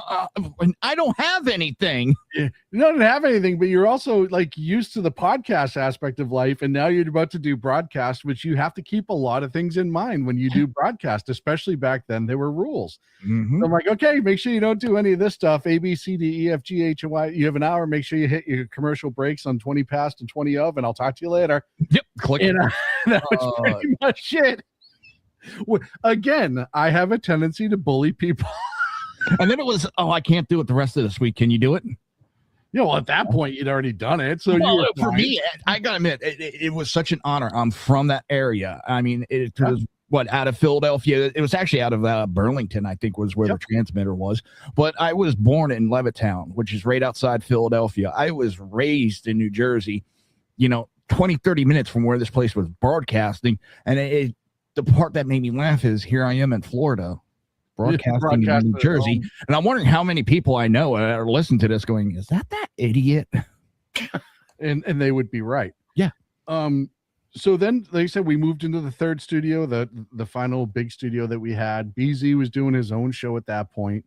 I had to step away. So BZ was doing both shows. And then, natural progression thing. Clint had to step away, and things just kind of went dormant. You two carried on for a while, and you guys kept putting up shows occasionally, and you kept, I went dormant about the same time. You had a couple shows because they popped up. I remember seeing them. Then I came back, and then there was one, and then it was BZ, and then there was the big move for BZ, so he was leaving Sacramento. Kept SHR alive, folks. Thank you. On life support, but you kept it on alive, which is appropriate considering you. I think the term is apropos, right? That you would be keeping it on life support. And so, and then time went on and things changed once again. And about a year and a half ago now, well, a little bit over a year and a half ago, we started kind of communicating again by and large. And I'm not coming back. Yeah. And I kept saying, I'm not coming back. I was doing, BZ started doing shows and having me on as a guest occasionally. You were busy with a job though. Yeah. Well, and I was not coming back. Kept saying, I'm not doing this ever again. I'm not coming back. The amount of work, because at that point, when things fell apart, I was paying the rent on the studio. I was paying the rent on all the programs. I was handling all the business side of stuff. I was handling hosts. I was handling technology. Sacco had moved. So I was doing all that stuff on top of life. And I was so stressed out that I'm like, I am not doing this anymore. Like, I'm done. I am just so done. Like, the return on investment is not nearly where I needed to be in order to make this worthwhile.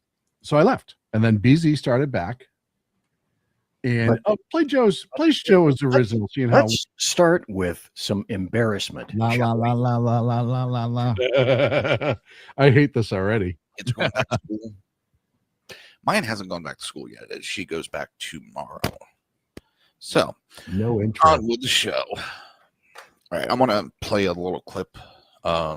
No intro, Joe. No, I had an intro. Terms. It must have clipped it. Illegal aliens. I did, because I can't go backwards on There's this. a little clip of Harry Reid back in I believe it was 93. Yeah, 93. Take a listen to what good old Harry Reid had to say. If making it easy to be an illegal alien isn't enough, how about offering a reward for being an illegal immigrant? No sane country would do that. How appropriate. How appropriate. In this country without. Okay, I didn't search for this or anything. That is amazing. We reward that child with U.S. citizenship. Because I didn't dig and dig and dig for a couple hours before I found this lovely, juicy, delicious little tidbit for everybody. I got to start doing that. I forget, like when we're talking about a subject, to go back and look and see if I've already covered it before, because obviously most of the time we have. So that was incredible. I mean, the sound back in the day, Joe. How hot was that sheet metal box that you were in when you were in that? Was that? Let's say it's the same room I'm in now. Yeah, no, it was just advancement in technology. A better mic, better mixing board. The programs are better. Computers are better. A little. Yeah, just a poquito. Yeah, and it's really funny because, you think that at that point, all 4 of us were broadcasting, and we were still as together as we had it compared to a lot of other podcasters.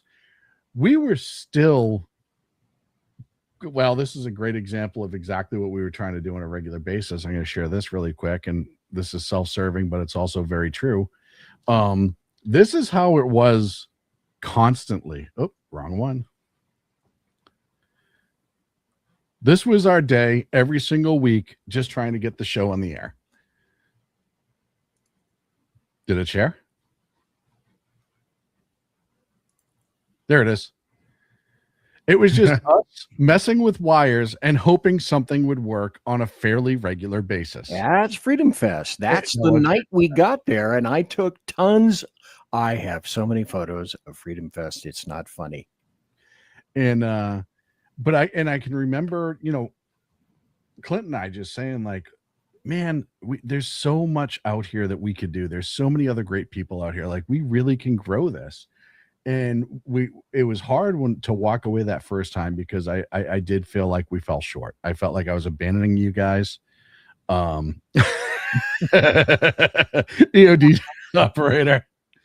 I felt like I was abandoning you guys. I felt like I was abandoning my baby because it was. And it really choked me up to do that. And I came back for a couple of chat shows when it was just Clinton, BZ. But then we all kind of shut it down. And then BZ started to do his shows once he got settled up in the Great White North, not Canada, Idaho. And was like, hey, can you come on? Can you come on? And I was like, I don't want to come on. I don't want to do this because I don't wanna. I knew it was going to happen. Well, right? you kept telling me no. Also, I'm not doing it. I'm not doing it. I saw you on. I was like, you little fucking dick. Joe, I told Joe no probably 100 times because I really did not want to. Okay, let's get you to admit one thing. Yeah, you were having fun driving, were you not? Initially, it was a challenge, and then I can distinctly remember, man, it was a lifestyle, and you were, except with some exceptions. Yeah, no, I made you were having a good time. You were seeing a lot of cool stuff. And I did. I made a great career change. I had a lot of fun. It was something I'd never done. Something I did when I was a kid, but I hadn't done for years. And it was a different pace of life. My full-time job was managing 30 people in a multi-million-dollar company. Like there was a lot of things that were stressful, and that job was not stressful to me. Like I worked hard, but there was no stress. Flatbed in the Pacific Northwest, doing mostly lumber and construction material. You got to work for it, but it was fun. And then BZ had me on a few times, and had me on a few times again. And I think, Joe, I finally said yes to you again. Well, we ended up doing a collaboration.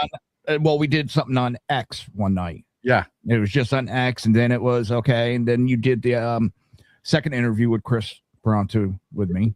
Yeah, well, and then I was like, okay, I'm not going to commit, but I'm going to do a show here and there just because it is, I was having fun with it, and BZ was nagging me. And then that's exactly what it was. That's what it sounded like. And then finally, I just said, okay, I got to come up with something regular again. I knew I couldn't do Sackheads because that it's a retired brand. Yeah, we can't go back to that. And and then I was like, we have this whole SHR entity sitting there. The two boys who are starting to broadcast again here and there. So let's I'm going to start a regular show again. E was starting to just happen to mumble around the same time about starting a show again as well. Mumble. Oh, I had a wife telling me to get out of her hair and go back online. Go do your show again. Get out of my hair. I'm tired of hearing about politics. Go. And then, I rehashed Edge of Liberty. For a lot of people who don't know, that was the show that was on WNJC was Edge of Liberty. That's right. I That forgot. was the morning show. And I brought that back. I actually still have the original logo. And I kind of said to the boys, I'm like, all right, if I'm going to do this, for lack of a better term, we're balls deep, baby. You forgot the phrase, comma, you fuckers.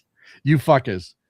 And then, and then fortunately, and at that time, people may not understand why 1,000 subs on YouTube is big for us or good for us. We hadn't really done YouTube. Like, we had stuff on YouTube, but we never pushed it. We never advanced it because the algorithm was what it was. I think when we started back seriously last September, when we really started getting going again, and I think that's when E was starting to come on board too, we had 400, 300 subscribers. I actually looked it up. And here's the thing. I want to interject this real quick. Go for it. Because there was some idiot in chat was like, oh, look at that. 11 years or 13 years. And you only got what he doesn't realize is we shut this down for how many years? And we've only been back for like a year and a half. And before that too, a lot of our original YouTubes were auto posts of just the audio podcast with an image that Libsyn and Spreaker would kick over. So we were on YouTube, but we weren't exactly on YouTube like we're today. Can I interject something here, if I might? Yeah. With regard to some numbers. There's a dude that I know that I wanted to come over here and update my studio. The guy's name is Jeremy Hansen. He's got the voice that I would kill for. So if he ever dies, I'm reaching down his glottis and pulling out his voice box. That said, the dude is an analytic wonder. Okay. That's before you had to encounter all the crap that you encountered, and we'll get to that. But Jeremy Hansen was doing analytics on my show through SHR for a while, and he said, I'm telling you, they're covering you. They're not letting you see what you're getting. And I'm finding, if I'm doing all this digging and assembling all this stuff, you are getting anywhere from 5 to 10 to 15 to 20,000 viewers. And on one show, you got 100,000 viewers. That's just me. So one time I said, okay, go back and do what you do with SHR and give me an inkling of what it is that SHR is getting. And that's 2019, 2018, 2019, right around in there. And he says, together, you guys are getting generally about 500,000 hits, as opposed to what we see now on YouTube. Well, and we all know, I can tell you, when we, as SHR, all of us, and we had on our Spreaker, we had 10 shows under SHR. We were having shows, just downloads, straight audio, no video. We didn't do video yet. We were getting 10 or 15,000 downloads that we could see. And this is back in the day. I mean, we're talking 2013, 2014. And actually, I can tell you exactly what it was. It was 2011 going into 2012. And once we got into that election cycle, all of a sudden the numbers died. And then they went back up when we did Freedom Fest. They went back up here and there. But that's when they really started the hard throttle. And we went from tens of thousands of downloads to 100 sometimes, which is just entirely demoralizing, because we're putting out a better product in our perspective, and we're not being rewarded for it. And that was hard too. It makes you wonder, and rightly so. I will get to the part where you are working so hard, but Earl, you, Jersey Joe, we've all been working so hard to look at what we think are the hard numbers, only to discover, no, we're stepping on your neck completely. The other thing I want to do before we go is, before I forget, because I can. Hold on, because I wasn't done. Oh, okay. I just figure if we're doing a walk down memory lane, might as well get everyone caught up through today.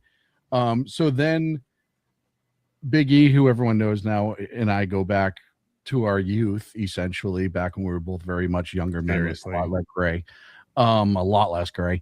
And I knew he did a show, and I was bringing this back, and I knew he'd been rumbling about starting a show because completely separately, before he knew I was even coming back, he texted me. He's like, "Hey, I was thinking about doing another show. Like, what do you think of this? What do you think of that? Da, da, da." So when I started up Edge of Liberty and I committed again to the boys saying, all right, we're going all the way in.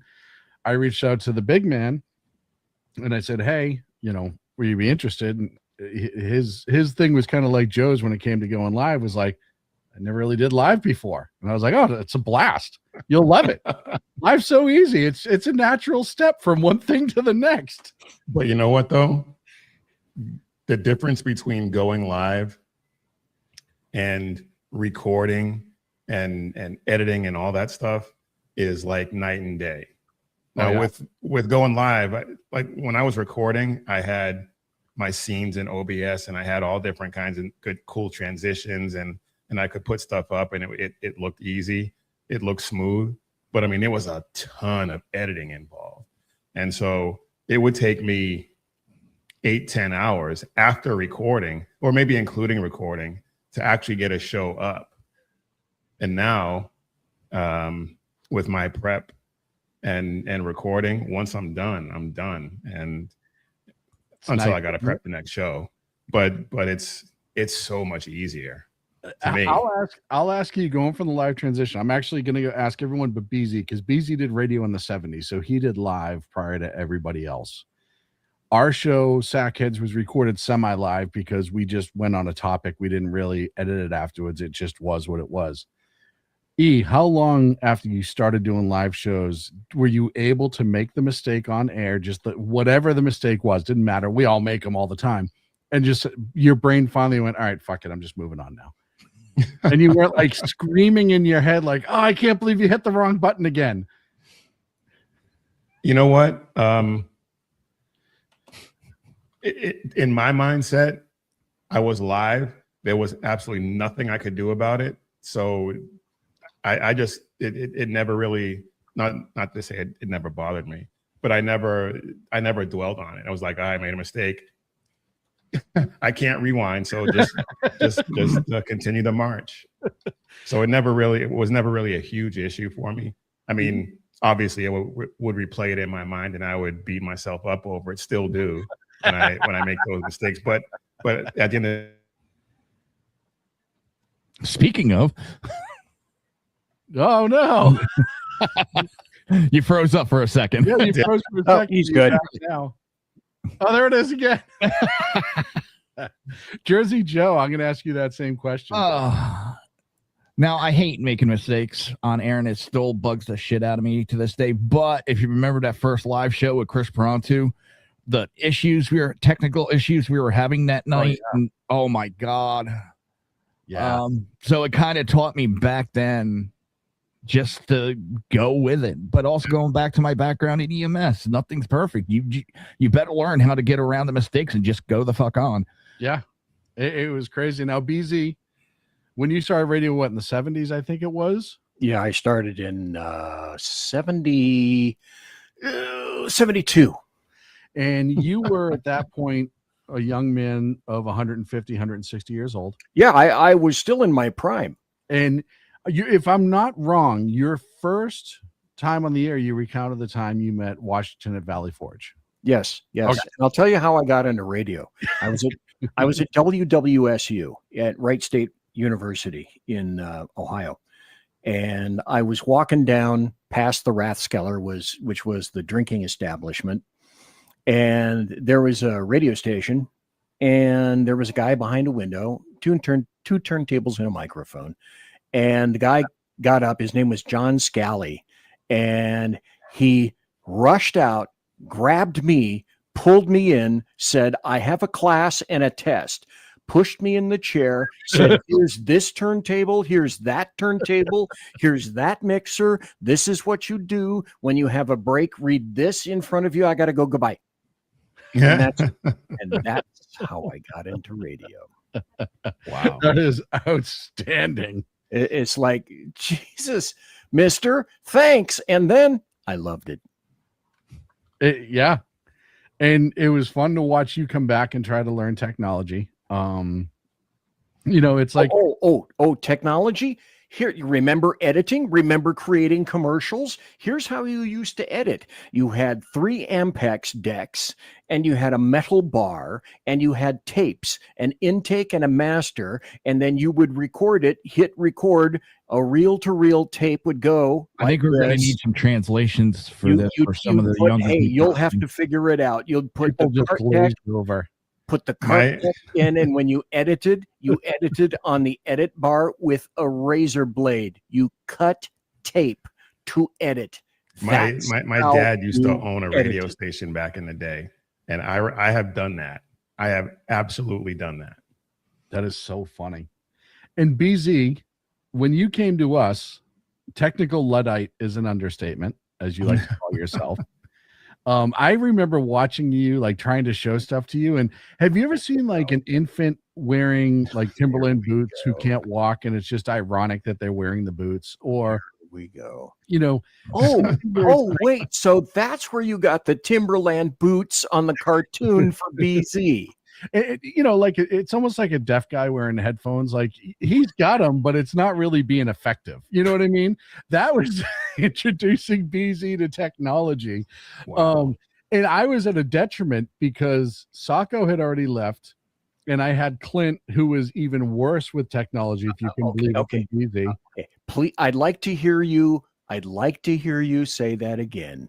There Clint? is someone who exists that's actually worse with technology than BZ. And could not learn it. Now, my question also, have you talked to Sacco? I haven't heard from Sacco in a long time. I actually talked to Clint this week. How's Clint doing? He's doing well. He congratulates everyone on the 1,000. He says he's really proud of us. He was really excited for us, so that was super cool. But yeah, so I had Clint, who's my age and should be able to learn, and it's not even like technology. He just should have the ability to learn still. And for people that don't remember Clint, he's 40.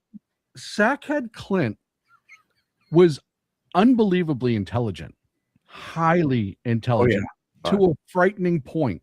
No doubt. Except when you put technology in his hand, he started drooling and actually either gained or lost a chromosome. I'm not sure which one it was. He all of a sudden went upside down. And I can remember having to show, like, and it would be like tech class in here on show nights where I'd like show BZ how to do something and show Clint how to do something. And then I'm walking around like the teacher, and BZ would be like, I think I got it figured out. Can you check my work? And I'm like, oh, no, yeah, you got it. That's how we do it. You know, and then what you want to do is X, Y, and Z. And then I'd go back over to Clint, and the computer would just be smoking in front of him. It was the most amazing. I've never seen somebody so stupid with an object as an adult as Clint with technology. And he admits it all. He never argued it. Like, he used to get frustrated with himself for not being able to learn it. But BZ would be 10 times easier, to the point that when I left and Chat Show took over, BZ ran all the technology for that show. Here's the one thing that I wanted to tell is, number one, I actually got you to admit that, which is, and it's on recording. Rather like Ricky got me to agree to a State of the Union crossover. And number two, when we had the Chat Show and it was just me and Clint, before Clint would get there, because Sean, oh God, at what time customarily would Clint show up for a show? Well, show started at what, 8? Yeah, at 8. Yeah, and he would show up about 7:57. Yeah. And then he'd be like he would honestly be like the Tasmanian devil, because he'd have 10 topics. We had a board that we used to write everything down on to cover, and he'd be over there trying to clean it and write and explain to us, you know, oh, we're going to do this, we do that. And he wasn't wrong. We usually talked during the day, so we had some idea. But he would be like the Tasmanian devil floating through this place, and he would still be eating his dinner because he just got off of work. So he's shoveling food in his mouth. And it was color coded. He color coded everything. He everything. He had dry erase markers for me and you and him. There was no question who was doing what. And that's what happens when you have an operator and you let him be in charge of this stuff. But I will say, in Clint's defense, he never showed up ever without a Diet Pepsi for you. Yes. And a coffee for me. Oh. That was his get out of jail free card. He knew as long as he showed up, and Earl will tell you, me and coffee.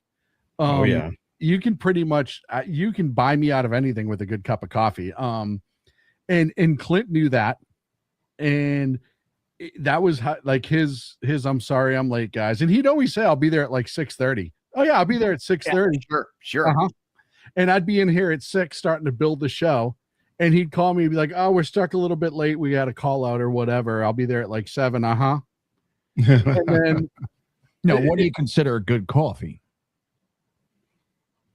What do you consider a good coffee? Actually, we have a couple places close by here that are little coffee shops that were incredible. That's for me a good coffee, to be honest, is even a 7-Eleven. I'm used to Firehouse coffee. That shit was made that morning and just sat around. I got to tell you, I used to love 7-Eleven's coffee. Yeah. D&D for me is the top. We would go to Starbucks. We used to, E and I used to go to, when we were on Footbeat together. E, do you remember there was a Dunkin' Donuts and the Starbucks, and we would avoid the Starbucks like a plague? Yeah. I mean, we would avoid it like a plague. We would make fun of people. And it's nothing political. I do not like the taste of it. And it always tasted burnt to me. Yeah. Yes. Yep. And we would go, I mean, I can remember snowstorms where we would walk, because we were on Footbeat. We would walk to Dunkin' Donut coffee. And then because it's a snowstorm in Boston, there were no calls. Unless it was a domestic, we had no calls for service that night because nobody was out. Everyone was in the house. So we would sit in that Starbucks, in that Dunkin' Donuts for the remainder of the night for the most part, because there's 16 inches of snow on the ground. And you didn't even have the snowman suit that I had, the zip up snowman suit. No, that you could wear. So yeah, it was pretty. Actually, I just thought of something that I want to give advice to EOD. He wanted to know about doing a podcast. Guests on other people's show. You'll learn, I think, a lot. I mean, one of the things BZ did when he first came back, he was, as he called it, bigfooting on a lot of people's show, guesting on their show to learn what to do. Yeah. Am I wrong, BZ? No. Hell, at the beginning of the midpoint of 2016, my stuff was I would Bigfoot Ken McClinton's show on Monday for an hour. And then you guys were every Wednesday for 2 hours. Then I'd Bigfoot your show. And then there was help me out with this. Sean, who was the chick who was the red-haired, she called herself the something Fox from gosh. She passed away. Yeah, I know. She was every show of mine. She was there. I know who you're talking about. She invited me on the show. Jersey Joe. So I was doing, I don't know. I was stomping onto probably 3 or 4 shows a week, and especially Ken.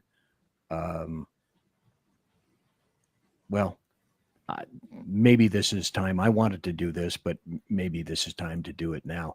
I want to say a thank you to Jeff Dunitz.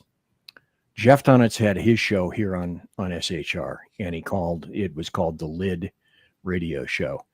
And then Jeff passed away last year on July 24th, or I'm sorry, a little bit before July 24th. He was only 67, but he had a show on SHR for quite some time. So if no other, and that's the other thing that I want to thank you, Sean, for not taking it down. So if you go to Spreaker, you'll find that it's still up there. You can still listen to some of Jeff's shows. Great guy. We took that off of monetization. We're not going to make a red cent off that for a reason, because I wanted to leave his legacy untouched. Ed Morrissey of Hot Air, loved him. He was a standard on Hot Air. He knew tons of people. Just smart as a great guy. Just smart as a whip. One of the funniest people you could have on your show. I can remember when he would call into Sackheads. And if you want to know more, I have a memoriam for Jeff on our page too, under the About section. and some pictures of Jeff and stuff like that. But one of the things I loved on the SHR Media page, one of the things I loved about Jeff is no matter how serious of a situation, a lot of times we were covering war in the Middle East, right? And Jeff was a proud Jew, and when it came to Israel, he was a staunch supporter.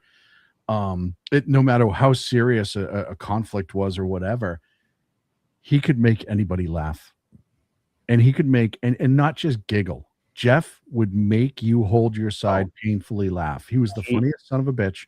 The thing about him is he was self-effacing. Okay, Oh, 100%. If there was anybody that he could make fun of, it was him. Yeah. First. Yeah, he was an angel, man. The guy had a sense of humor. Phillips 457, right down here. Blessings to you guys from Australia. Thank you kindly for being here tonight, Phillips 457. I really appreciate it. And then EOD operator, I got to put this in, says Starbucks coffee is brewed on Satan's taint is in the taint. Okay, that's what that was. All right. I really think he should let it out more. He holds back a little bit too much. I can tell already. He should let it out more. Yeah. Okay. So EOD operator, I got to tell you right now, you can see where this is. There's my spot. He's already got me on X.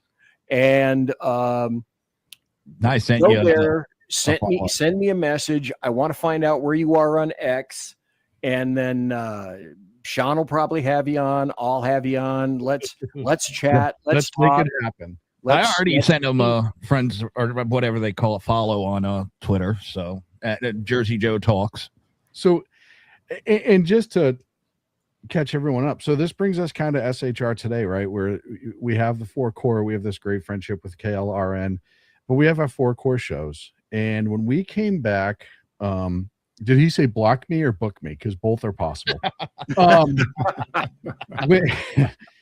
When we came back in September, we said, okay, we're gonna really make a run at this, and we started doing shows on a regular basis, a consistent basis. And then we had to learn how to do YouTube again, because YouTube had changed so much. Things were easier to get there, but what you needed to build YouTube was difficult. And we still were having minimalized numbers.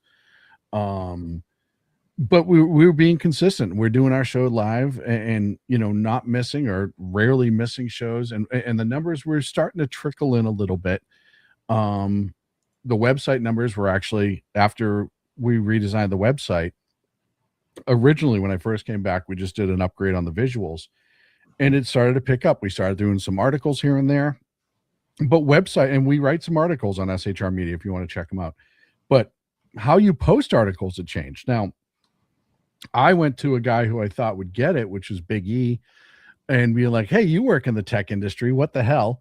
And he was like, yeah, I don't know. So I had to do a lot of digging on my own. And, all of a sudden SEO is a requirement, which it never really was before. Like all of this crazy stuff that had changed in the last few years. So we started to rebuild it. I said, hey guys, like we're going to do this. We're going to start writing regular articles. We're going to start writing good articles as companions to our show. And because we want to do media, SHR media, not SHR podcasts. Like we're more than one outlet.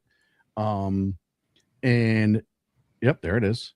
And so we started to build it back, and the numbers went great for a while. And our YouTube numbers weren't doing great, but our SHR numbers were doing well. And I'm like, okay, the product's getting out there, right?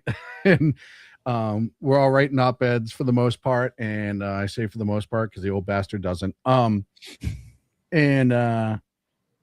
we're pumping out, and I'm finding all the requirements in order for Google to be okay. And I know we're conservative, so that's going to kill us in the algorithm, but we're hitting all these things. You gotta make sure you meet all these guidelines and that guidelines. And then I reached out to a friend of mine whose whole job it is to interface big businesses with Google for search results. That's pretty much the entire job.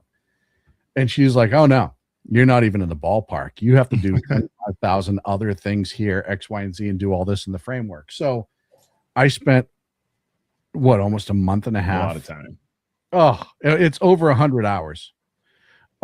Getting the website up to snuff so Google would even give us a sniff, and the numbers started to bounce back really well, and I was really excited.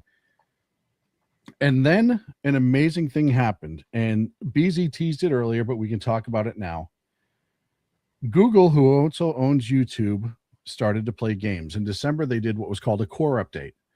And the core update essentially focused on user experience and how does your website look to the users and what kind of website are you? Well, because of what we are and how we're starting to write articles and stuff, they immediately put us into a news outlet. That means the search parameters and what we can post in order to be recognized by Google became so much tighter.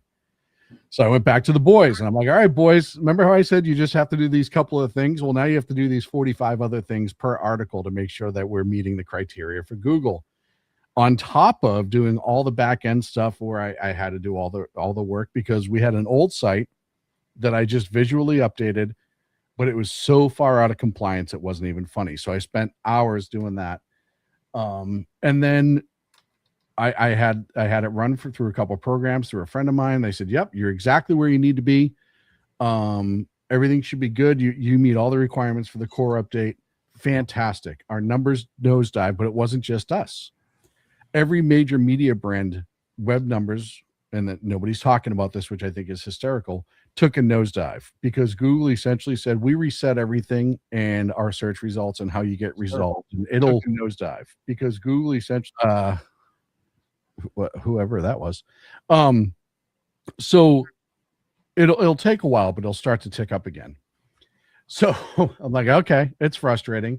In the meantime, though, YouTube, who also is owned by Google, said, hey, essentially, we've been throttling conservative podcasts from the beginning of time. Forever. We're finally admitting that we're doing it. And we're trying to change that. I have a theory as to why. But all of a sudden, they started to open the taps on YouTube. And incredibly, our numbers have gone up in the last 2 months by 400 subs, thousands of hours of thousands of views, thousands of hours of views, without going too far into the weeds. And all of a sudden, we're starting to get responses to our shows and people in the chat room and all this other stuff that we just weren't getting before. And they're like, hey, this is fantastic. We're finally we're finally getting recognized for a product that we all knew was a decent product at each one of our shows, like something where, yeah, we may not be one of the biggest podcasts in the world, but we definitely have some good stuff going on over here. And then Google turned around and said, yeah, no, you guys can have that. Oh, but we're going to release another update in February. That other update is going to tighten up the user experience requirement even more. And the other thing that I discovered while I was doing research on this, and this is why I wrote the article, The Great Digital Heist, that's on SHR Media right now. Google's AI is fucking every creator like the four of us on our websites like a $5 whore. And let me explain why. When you now do a Google search and you get the Gemini AI result, and I can tell you have what's called the Search Console. You can see how many times your content gets seen in a response and how many times it gets clicked on. So if you search in whatever, the Constitution, it will throw the SHR Media article for the Constitution that we have up that is what's considered an authority evergreen post or article. It's essentially the U.S. Constitution, how it applies, and it's not an opinion piece, whatever, which is a requirement in order to show up in search engines. You have to have what they call authority. You have to have so many articles where it's just black and white, very dry, informational. Unless you're one of the big media outlets, then you can put whatever you want up there. It doesn't matter, OnlyFans or whatever. That suddenly just, you can go right to the top. But what YouTube does in those Gemini responses is they'll scrape all these different websites. They will find the answer you're looking for. And instead of presenting you with the website directly, they give you the answer in the search box or the little Gemini box that shows up. They use our content, not just ours, every creator. This is not just political. This is every small mom and pop shop. If you own a restaurant out in the sticks and you put your recipes online for people as a way to like, hey, here's our recipe and then come check out our shop, whatever. They're putting your recipe up, but they're not overtly presenting the link to your shop, to your website, for people to see. Now you can look and click eventually, but it's not, hey, this is where we got this, or hey, go here for this.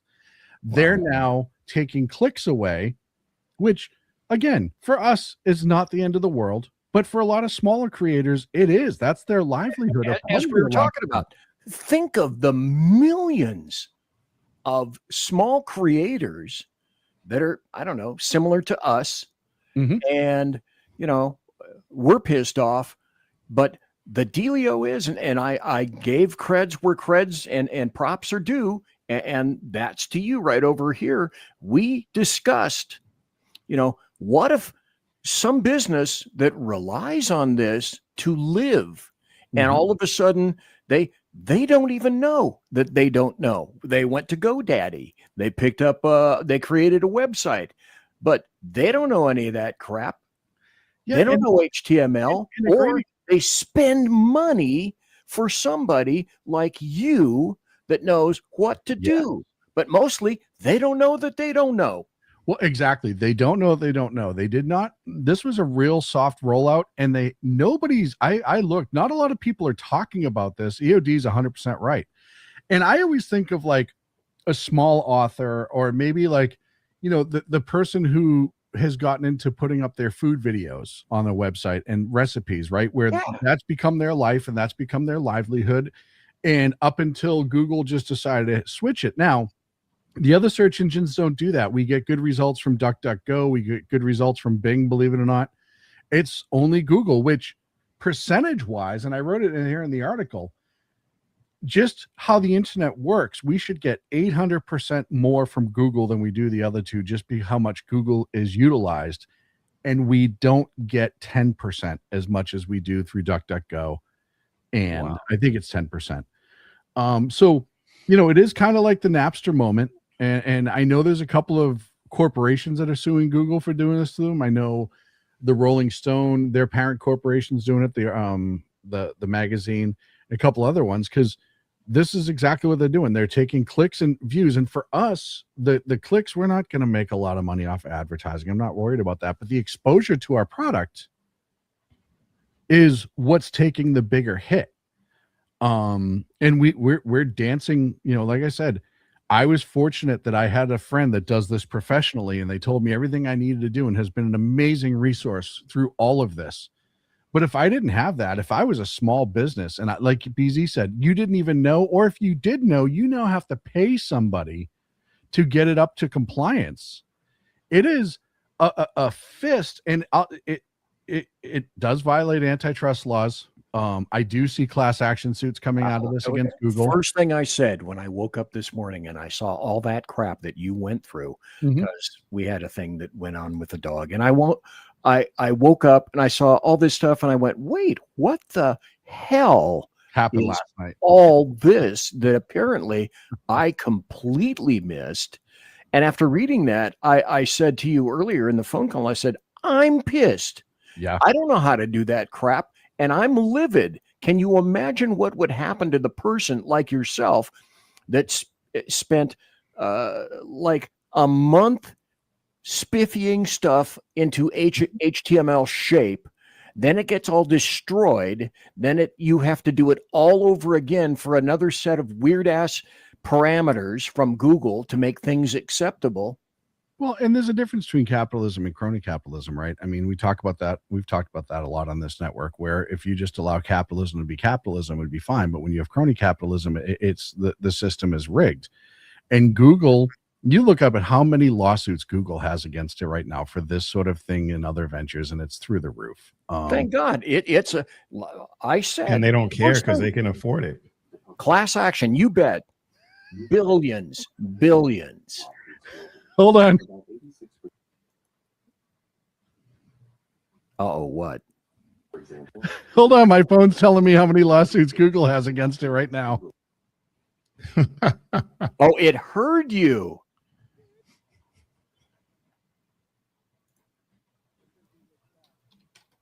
There's 100 antitrust lawsuits active against Google right now, according to Google itself. That is the funniest thing. And you know, naturally they know I'm talking about them, but it's, you know, I think, like I said, yeah, it affects us, but how many vacation bloggers, where they scrape a location description or summary from the top of their article, get hosed now because they do depend on views or their articles. And I think this is part of pushing creators back to YouTube so they can make better money off it. Because what happened is YouTube picked and chose its winners and losers for the longest time. As we know, this is not a secret. This isn't anything that anyone's going to argue. And what a lot of big creators just said, okay, fine, I'll just start my own website and I will just start putting my videos on my own website. I have enough clout where I can get enough people to come to my website, and I have enough namesake to do that. And I'll just host it off of Google or off of YouTube, and I'll do my own thing. And YouTube went, oh shit, we're losing a lot of money on that in advertisement. So, and that's what I never really understood, because they've been doing this. I remember Steven Crowder talking about this in 2009. Yep. When he was getting throttled by YouTube. Yep. And between that and how much money he could be generating for them, and all the other ones that are getting throttled and kicked off of YouTube, Dan Bongino is a perfect example. Going over to Rumble and setting up their own platforms. It wouldn't surprise me if they were trying to bring people back. Force them, essentially, because now those people who are existing on a website only, their website's now being buried by this user update. Yeah. So their views are going to drop. And what are they going to do? They're going to go to exactly what we're doing. The whole reason we're on YouTube is because that's where your biggest fan base is going to be, no matter what, no matter who you are as a creator. The amount of users that YouTube has, the largest fan base is going to be there. Rumble's great, but it doesn't have the fan base. It doesn't have the only for the big dogs. Yep. And they've only shown for people like Bongino and shown their ass on Rogan and some of those other ones. Besides that, I mean, my show's on Rumble, 35 views. Yeah. Mm-hmm. Yeah. And that's a good show. And now on YouTube, we're getting 1,000, 1,600 views a show, which is huge for us, Joe. Kick, we aren't getting anything. Twitch, Rumble, we're getting. BC's got a good following on Rumble. But, Twitter, or excuse me, X, we were doing okay for a while, and then it's just dropped recently. The only place doing anything is YouTube. Yep. I do want to I've been waiting on trying to interject this. I was going to try to say something earlier, but I didn't want to interrupt and get yelled at. This form of SHR media, I think, is the best form that we've had. And it's nothing against the old days of SHR media. There's shows that were on there. I never talked to any of the hosts. The four of us, I got to say, in my opinion, we're pretty tight. We have our own little chat, and it's like every day, every other day, we're always talking to each other. We know what's going on. We're talking about content. We're talking about news. We're very tight, and I think that shows in the shows we have. I mean, I would have never seen something like this back in the day, where we took 4 different shows and threw them together, and we do this pretty decent regularly. No, I agree with you. I think that we have a good collaboration.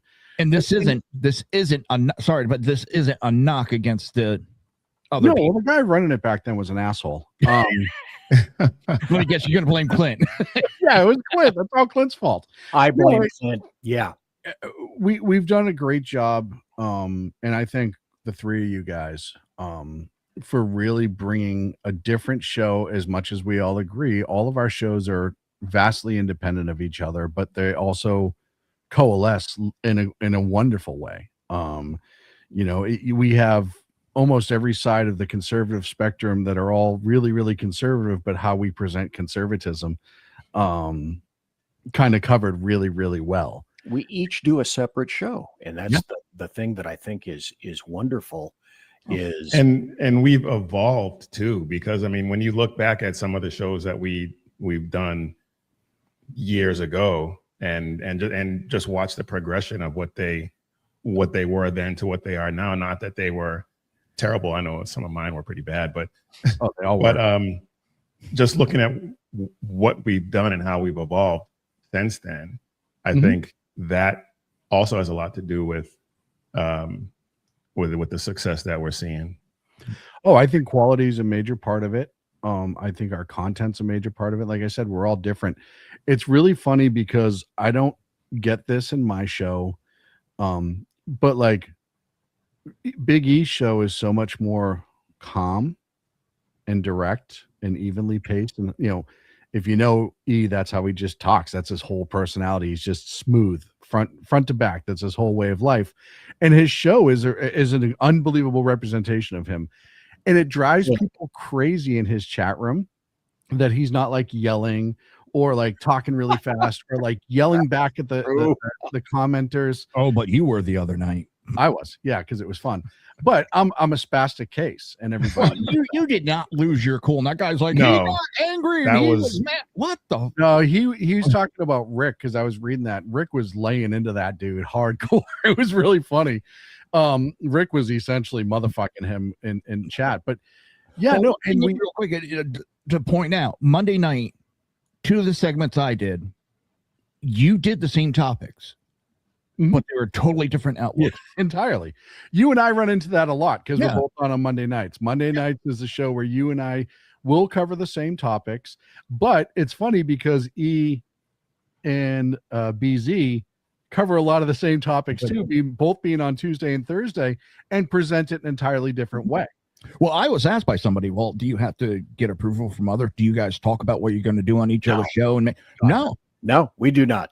Every now and then I might ask an opinion on to Sean or, the guys. I might throw it out there, what I'm doing, but it's not, oh, can I do that? No, we do our own stuff. We don't tell each other what to do. No, We're trying to keep BZ from playing copyrighted constantly. Yeah, if we can just get BZ to stop trying to get us thrown off of YouTube. He tries really hard. Not so much anymore. No, you're better now. Am I not more conciliatory? Are you not entertained? I don't even care about the conciliatory as long as you don't get us nailed with the copyright and thrown off for saying the few keywords you're not supposed to say. We'll be fine. I don't care about anything else. No, but I agree with Joe. I think that's one of the things that we have is a great working relationship behind the scenes too, and we share a lot of information because we want each other to be better. Yep. So go one, so go all, rising tide raises all ships. All of that does apply, but it's also a personal, like I personally want you guys to do better in your show because, I care about you guys. You guys care about me. You can tell in our conversations. It's also our background that brings us together. And eyeballs, we're all aiming towards the same goal. Yeah, absolutely. And I would like to announce officially you're pregnant, that I guess now I'll come back full time.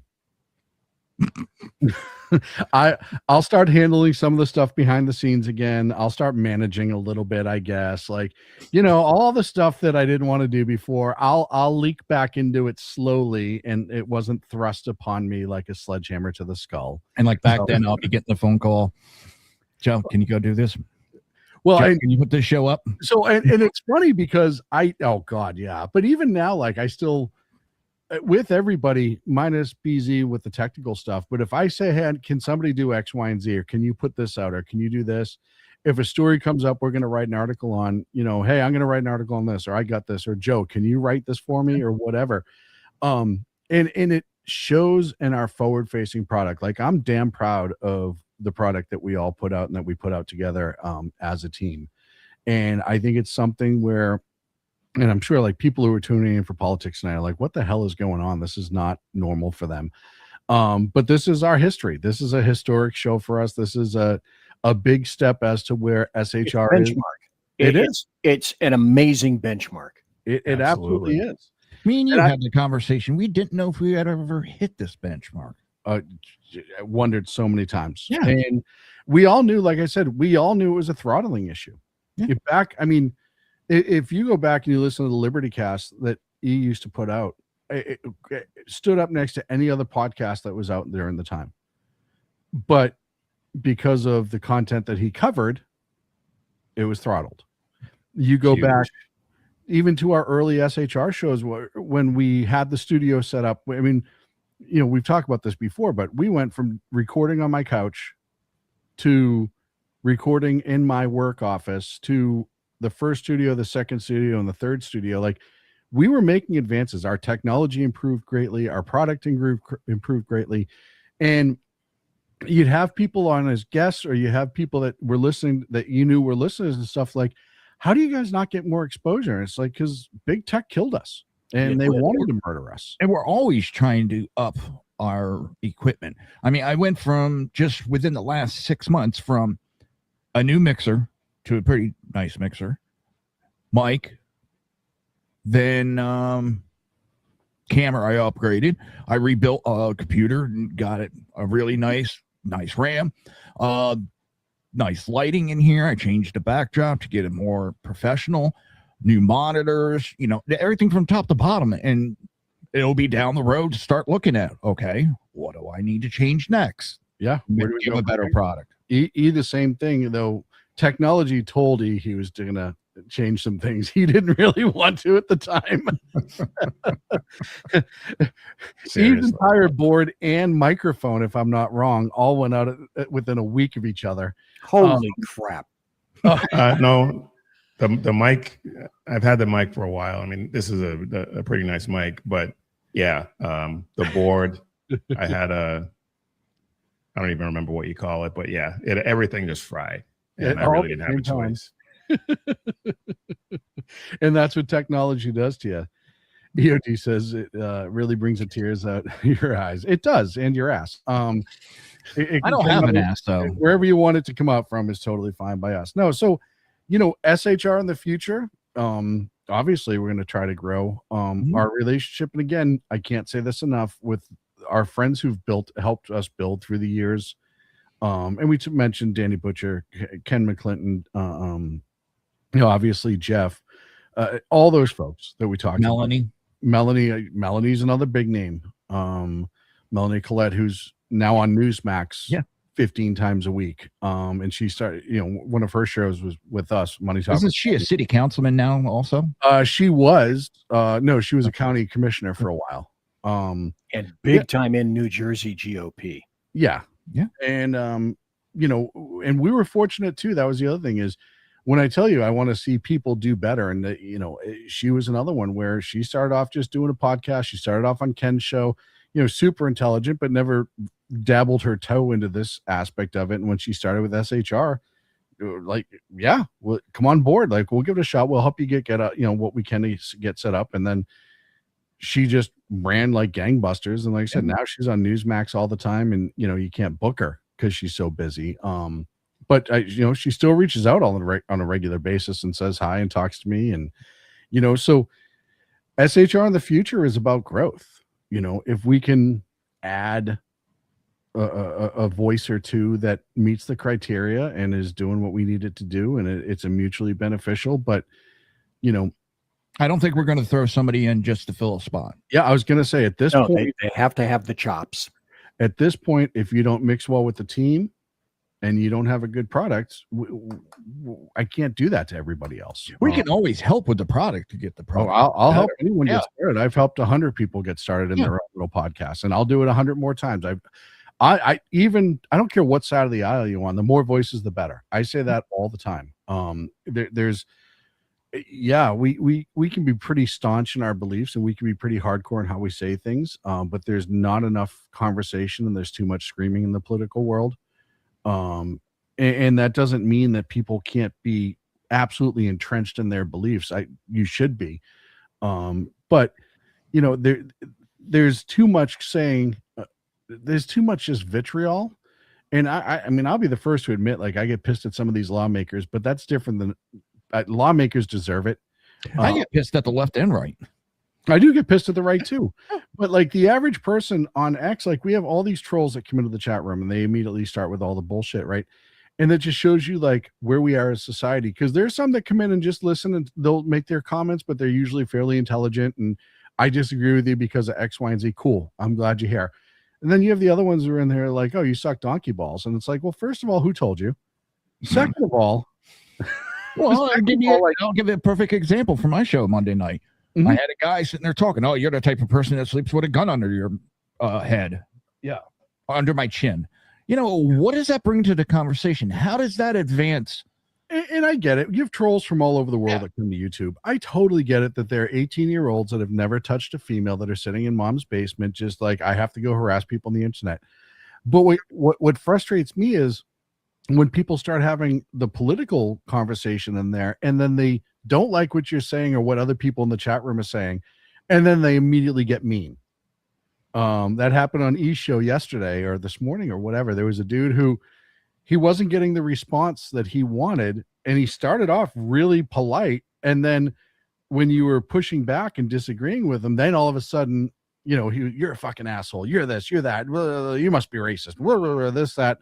And it's just like, dude, all you have to say is, I don't want to be here anymore and I'd like to leave now, and walk out the door. Nobody's holding you in the chat room, but they can't even do that.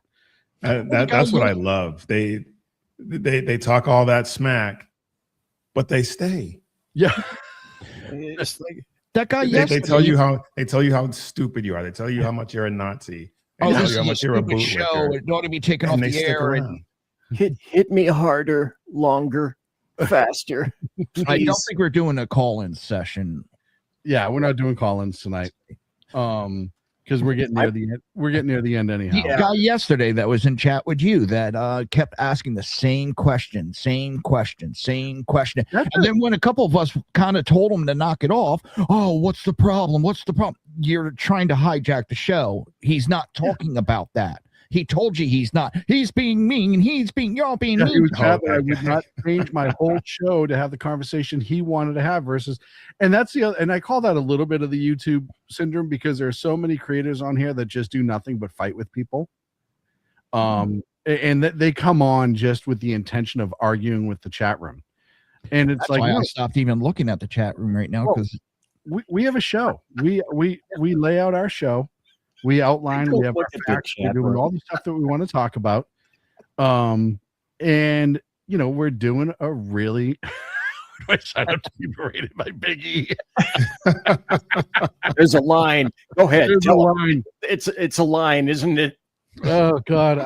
You know what? I can't say that anymore. I almost said something that I can't say anymore. But it's one of those things where it's like, we're not here just to scream at each other. Like, we're literally here trying to present stuff and educate people. And you can disagree, but most of us come from a place of source documentation in our argument. Even if it's a news segment, we're talking about the source of that news segment. EOD operator, I will tell you some stories off air. I can tell you stories. Easy now. Oh, no.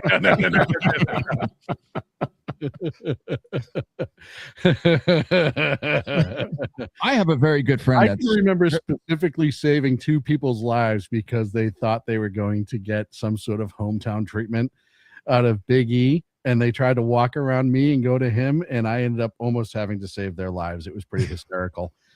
I have no idea what you're talking about. That's a story. Hold on. I'd like to hear. Bullshit. It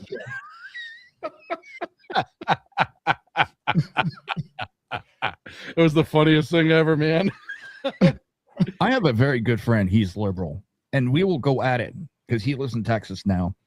We'll go back and forth, but we're not vicious to each other. We'll disagree wholeheartedly. And it's gotten, I don't want to say heated, but it's gotten kind of intense a couple of times.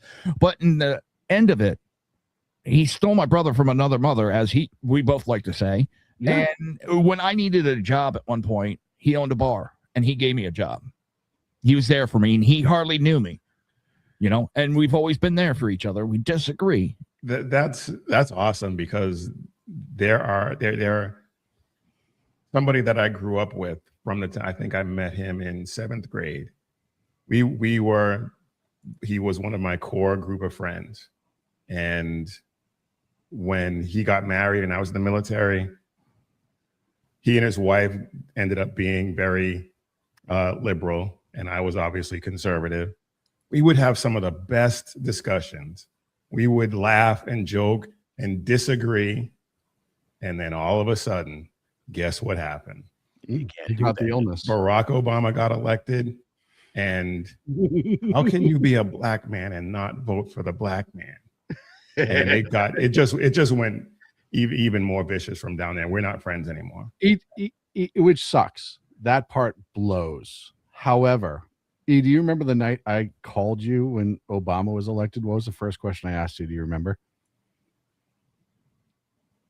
I don't remember, actually. I asked you if your mortgage was paid.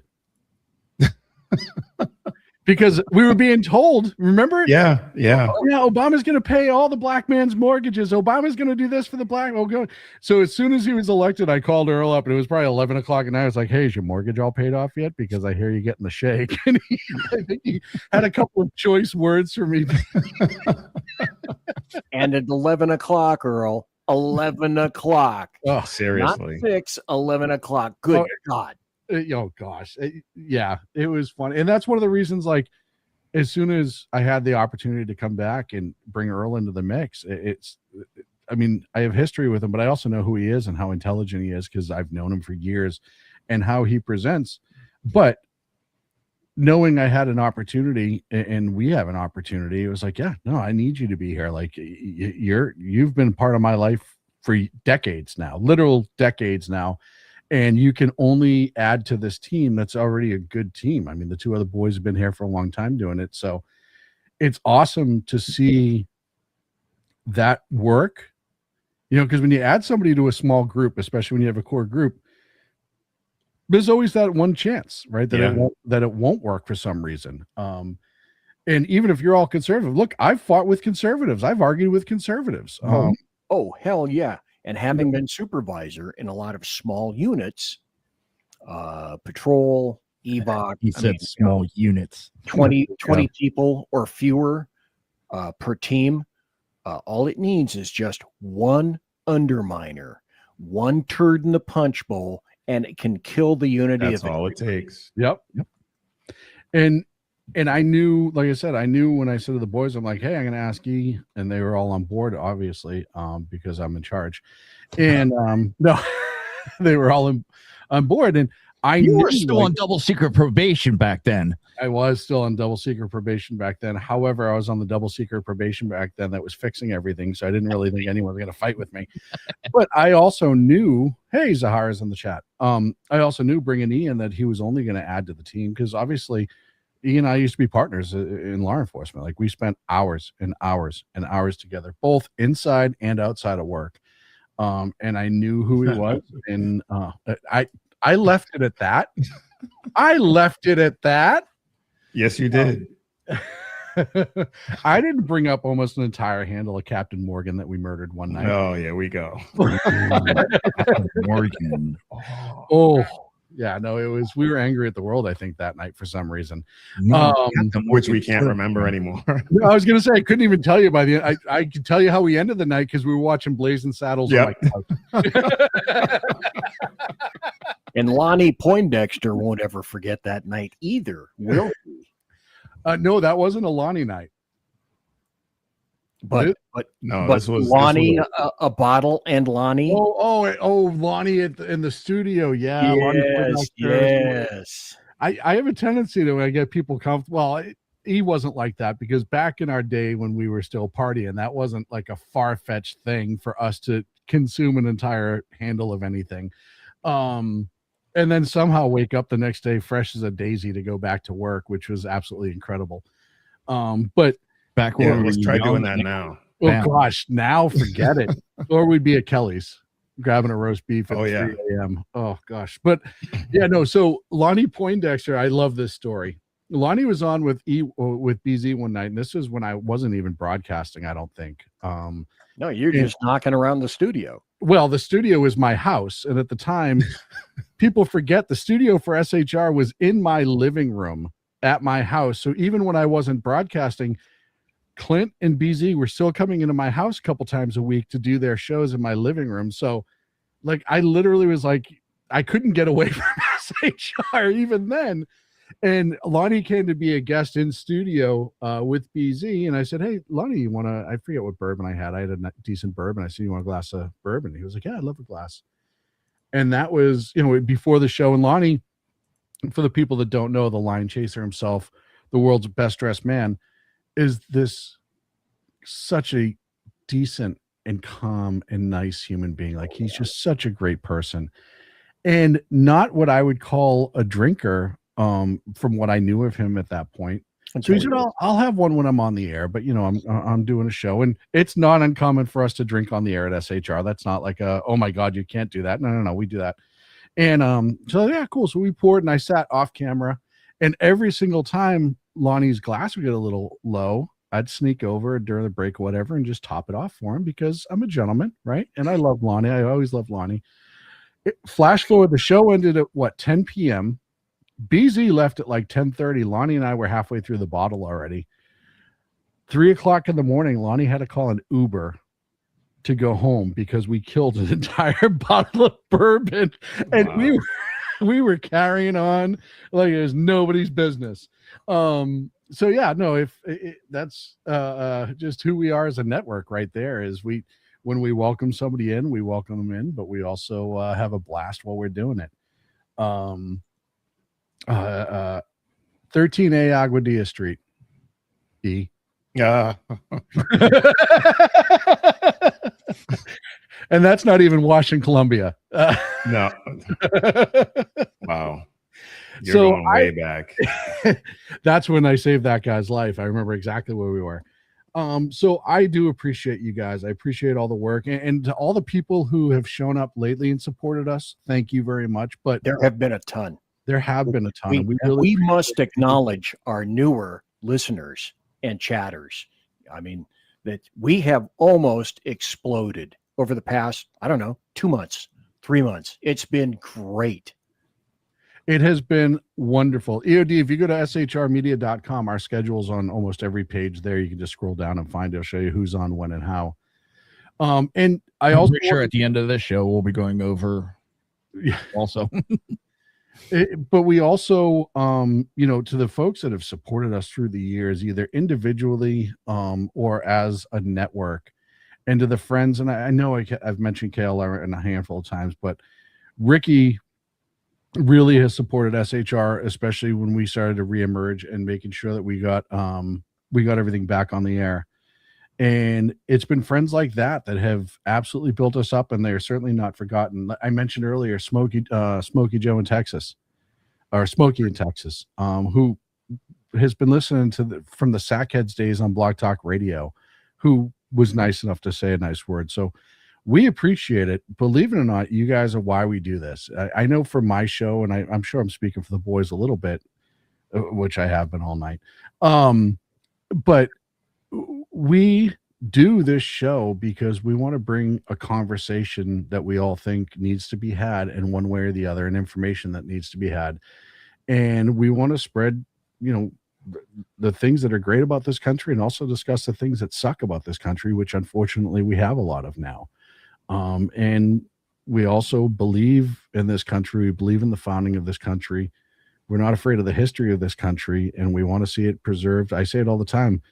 I'm doing everything I can from where I can to preserve this for my kids in the future. I know Joe is the same thing, and it's legacy, and it's who we are. I mean, Earl comes from a family of outright conservatism, and has a legacy there himself besides himself. And BZ, BZ is, I think, the only one of us who grew up a hippie, liberal, crazy lunatic before he turned around and became a true conservative.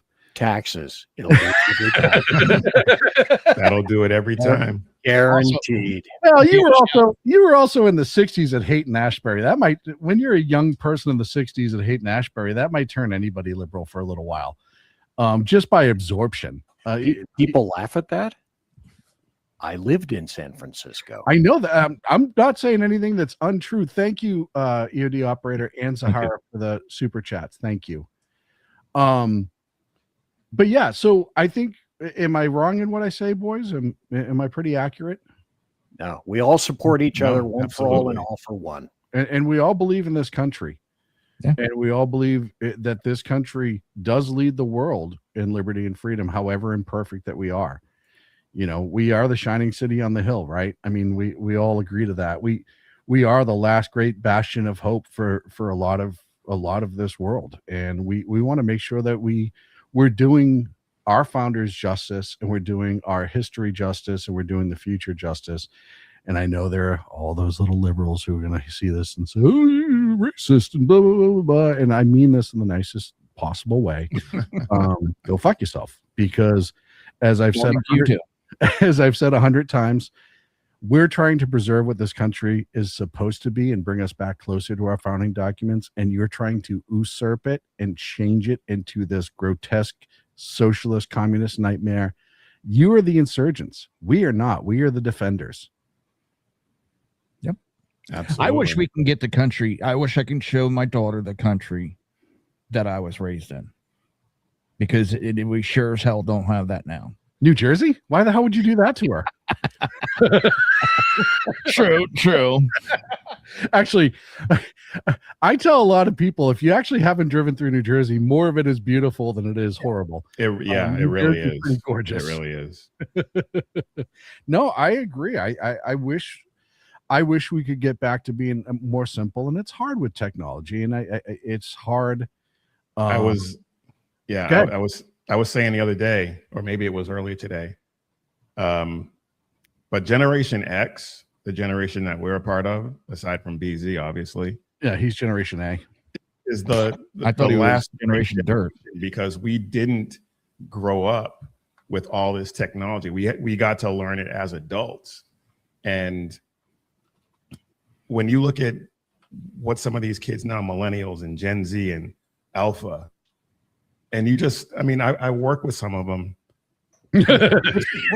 What's wrong with you? Like, how did you get so entitled? How did you get so... You're going to try and tell me how to do my job that I've been doing since before you were born? Really? Shut up. Oh, geez, Biggie, you just gave me... I had this college kid come in. I had been in EMS 10, 15 years. And he's trying to tell me, he just literally got his EMT, and he's trying to tell me how to do my job. I'm like, boy, I got boots with more experience than you. Yeah. I can remember, actually, it was you were out with your shoulder surgery. Francis Macklin Rivera, 3-name we used to call him. And he was out of the academy probably 3 weeks, and we were on a call, and I forget, it was a domestic or something. And he's like, "Aren't we really supposed to do this?" And I looked at him, and I was like, "Yep, now shut the fuck up." I had that idiot. He turned around, him and another one, they were out of Trenton State College. And we had this older gentleman who passed away. And he was over a tub. And we flipped him over. The bottom half was, you could see the lividity. You could see rigor mortis. He was gone. He had agonal respirations, though. The brain was still trying to say, "I'm alive," but there was no saving this guy. So I'm calling the code. And these two idiots are like, "Oh, no, look, he's still breathing. The book says..." I was like, "No, we're not doing it." "Yeah, we got it." I was like, "All right, you're doing everything then." I walked outside. I'm sitting outside the apartment. The medics walk up, and they're like, "Why are you having a cigarette?" We were told this is a code. I said, "Well, I did call it." "Oh, so you're canceling us?" "No, my idiots want to work it." And they just looked at me like, "You." And the guy had an upper GI, which, not to get too grotesque, but you throw up and it looks like coffee grounds. Right. And it is a messy code to work that one. And we got done with it. The medics walked in there and bitched them out because they had to now get down there and work on this. We got back to the building. They're like, "Aren't you going to help clean?" "No, this is your call. Now you get to clean up the mess." You told them they were going to do it all. Yeah. No, it's funny because I will say too, you can attest to this. Boston H&H, they were really good about, do we need to put on the show or can we call it here? But if you told them like, "Hey, can you put on the show? The family's here," or whatever, and you'd prep them when they were coming through the door, they were great about making that look great. And you knew, I mean, you knew when you got to a call, we didn't have to be medics. We'd been doing it long enough. We were like, "Oh, okay." But yeah, just like Andy operator said, imagine going to school for a year to learn how to defuse bombs, and you get to the field and try to tell the 17-year-old team leader it's not how they taught us in school. Well, what was best about that call is I learned wall-to-wall training. Yeah, you hit every wall, I bet. That guy gave that agonal respiration out of nowhere, scared the shit out of the cop. I never seen a cop run out of a room so fast in my life. Oh yeah, I want nothing to do with medical calls. I wanted nothing to do with medical calls. Yeah. And the worst part, I'll tell you right now, now we're just BSing. People are going to get bored soon, but I tell you the worst part about Footbeat is you would usually hear the medical call before the 911 call was made. And it would sound like somebody was being murdered, and then you'd open, you'd beat on the door and you get someone to open the door, and you'd find like somebody fell down the flight of stairs and 4 bones are sticking out of their legs, and you're like, oh God, you gonna do something? Yeah, I'm gonna go wait outside, make sure the ambulance doesn't pass the house. You stay with him, he knows you. No, that's a call that afterwards I go get a nice bloody steak. Oh yeah, no, that's fine. No problem. I just don't want to deal with it. I'm sorry, I got to tell one last story. We did a cadaver class, and me, my EMS partner, and this female that was riding with us a lot. We went to the cadaver class. You're looking everything inside and out. We got done, and me and my partner were like, all right, we're hungry. We're gonna go get something to eat. We hit one of the restaurants, and we got 2 bloody hamburgers. Oh yeah, and they had named the cadavers Bonnie and Clyde. So we're sitting there looking at each going, oh, I wonder if this was Bonnie or is that one Clyde? She wouldn't even touch ketchup for over a year. And now she's a physician assistant. Yeah. No, it's funny how you grow up and become really immune to some things really quick. Well, BZ, I know we stayed over time, and I this walk down memory lane has been fantastic. And thank you so much for having us on and letting us Bigfoot Year Show for this milestone for SHR Media. I got to tell you off the bat, I have a depraved sense of humor, as do we all. Yeah, I was going to say, welcome to the club. I enjoy the sense of humor of EOD operator. And Zahara, thank you for the offer for the music that you volunteered through AI, I think, probably AI creation. And hit us with some of the links, and we would love to hear what you've got. Yeah, no, absolutely. The links are in the chat. I mean, or in the SHR Media page. We really appreciate it. Or you can find us on social media. I mean, we all have our little tags, so you can find us. Absolutely. Yep.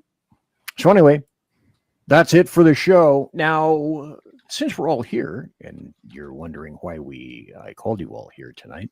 I do have one complaint. If you tell me you played my old show, but you didn't play his old show. You're just pointing to yourself now. Well, shit. Yeah. Wait a minute. Different screen. Oh no. Wait a minute. Oh, we were leaving, isn't there? No. Wait a doggone minute. Here. Oh, wait. Do I have it queued up? I do. The strangest. Joe, she's more than welcome to. Had the strangest flavor to it. I thought it was horrible. It used to be everywhere, though. It was an orange can. It was like a picture of like a 1940s guy smoking a cigarette. It was just called Moxie. Yeah, Moxie. And it was absolutely terrible. What was it, like a dime a drink? It was cheap. That's as Clint. all That's hell. Sackhead's And Clint. it was just, and I can remember growing up. It's funny. My father had a friend whose name was Reno. Headphones. And he used to drink it all the time. That was like his go-to drink. Wait, was it Reno? Was he from Vegas? No, that would be irony. I'm trying to pull up Moxie. Or was Dallas? He was from Pittsburgh. Drinkmoxie.com. They still have a website. I guess they still make it. They do. Still today. And it's there. They're on Facebook, Twitter. So Moxie. Notice whose face is there. Now you can hear Clint, but you can't see him. And anyway, that's an homage back to April the 6th of 2015. Sorry, Sean, I had to throw you under. EOD, I was literally half the man I am today. Trust me. I am double the man I was back then, but probably not in the best of ways. That was a long time ago. That was 11 years. And we were on video, and we didn't even have the ability to split screens. We had to choose one person or the other on video back then. You didn't give the poor bastard an opportunity. That's sad. Clint? Yeah. Well, I mean, if I swap to him, all you're going to see is his fucking nose in the camera anyhow. Oh, God. We could do a whole show just on that. Oh God, that was. And- I and- wish one of these days I'm gonna have to find time and go through and do some of the best ofs of just us making fun of each other because that's all that we was did. so much fun. That was a good time back then. But yeah, no, thank you guys so much. I really appreciate all of you. I think perhaps it would probably be best if we. Before I do this, I want to ask.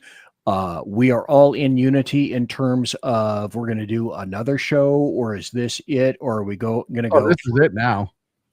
Oh, okay, all right. So, having said that, let me end the show on this. Nothing but boogers. That is And so folks, appropriate. that's how I'd like to end this show. Nothing but boogers.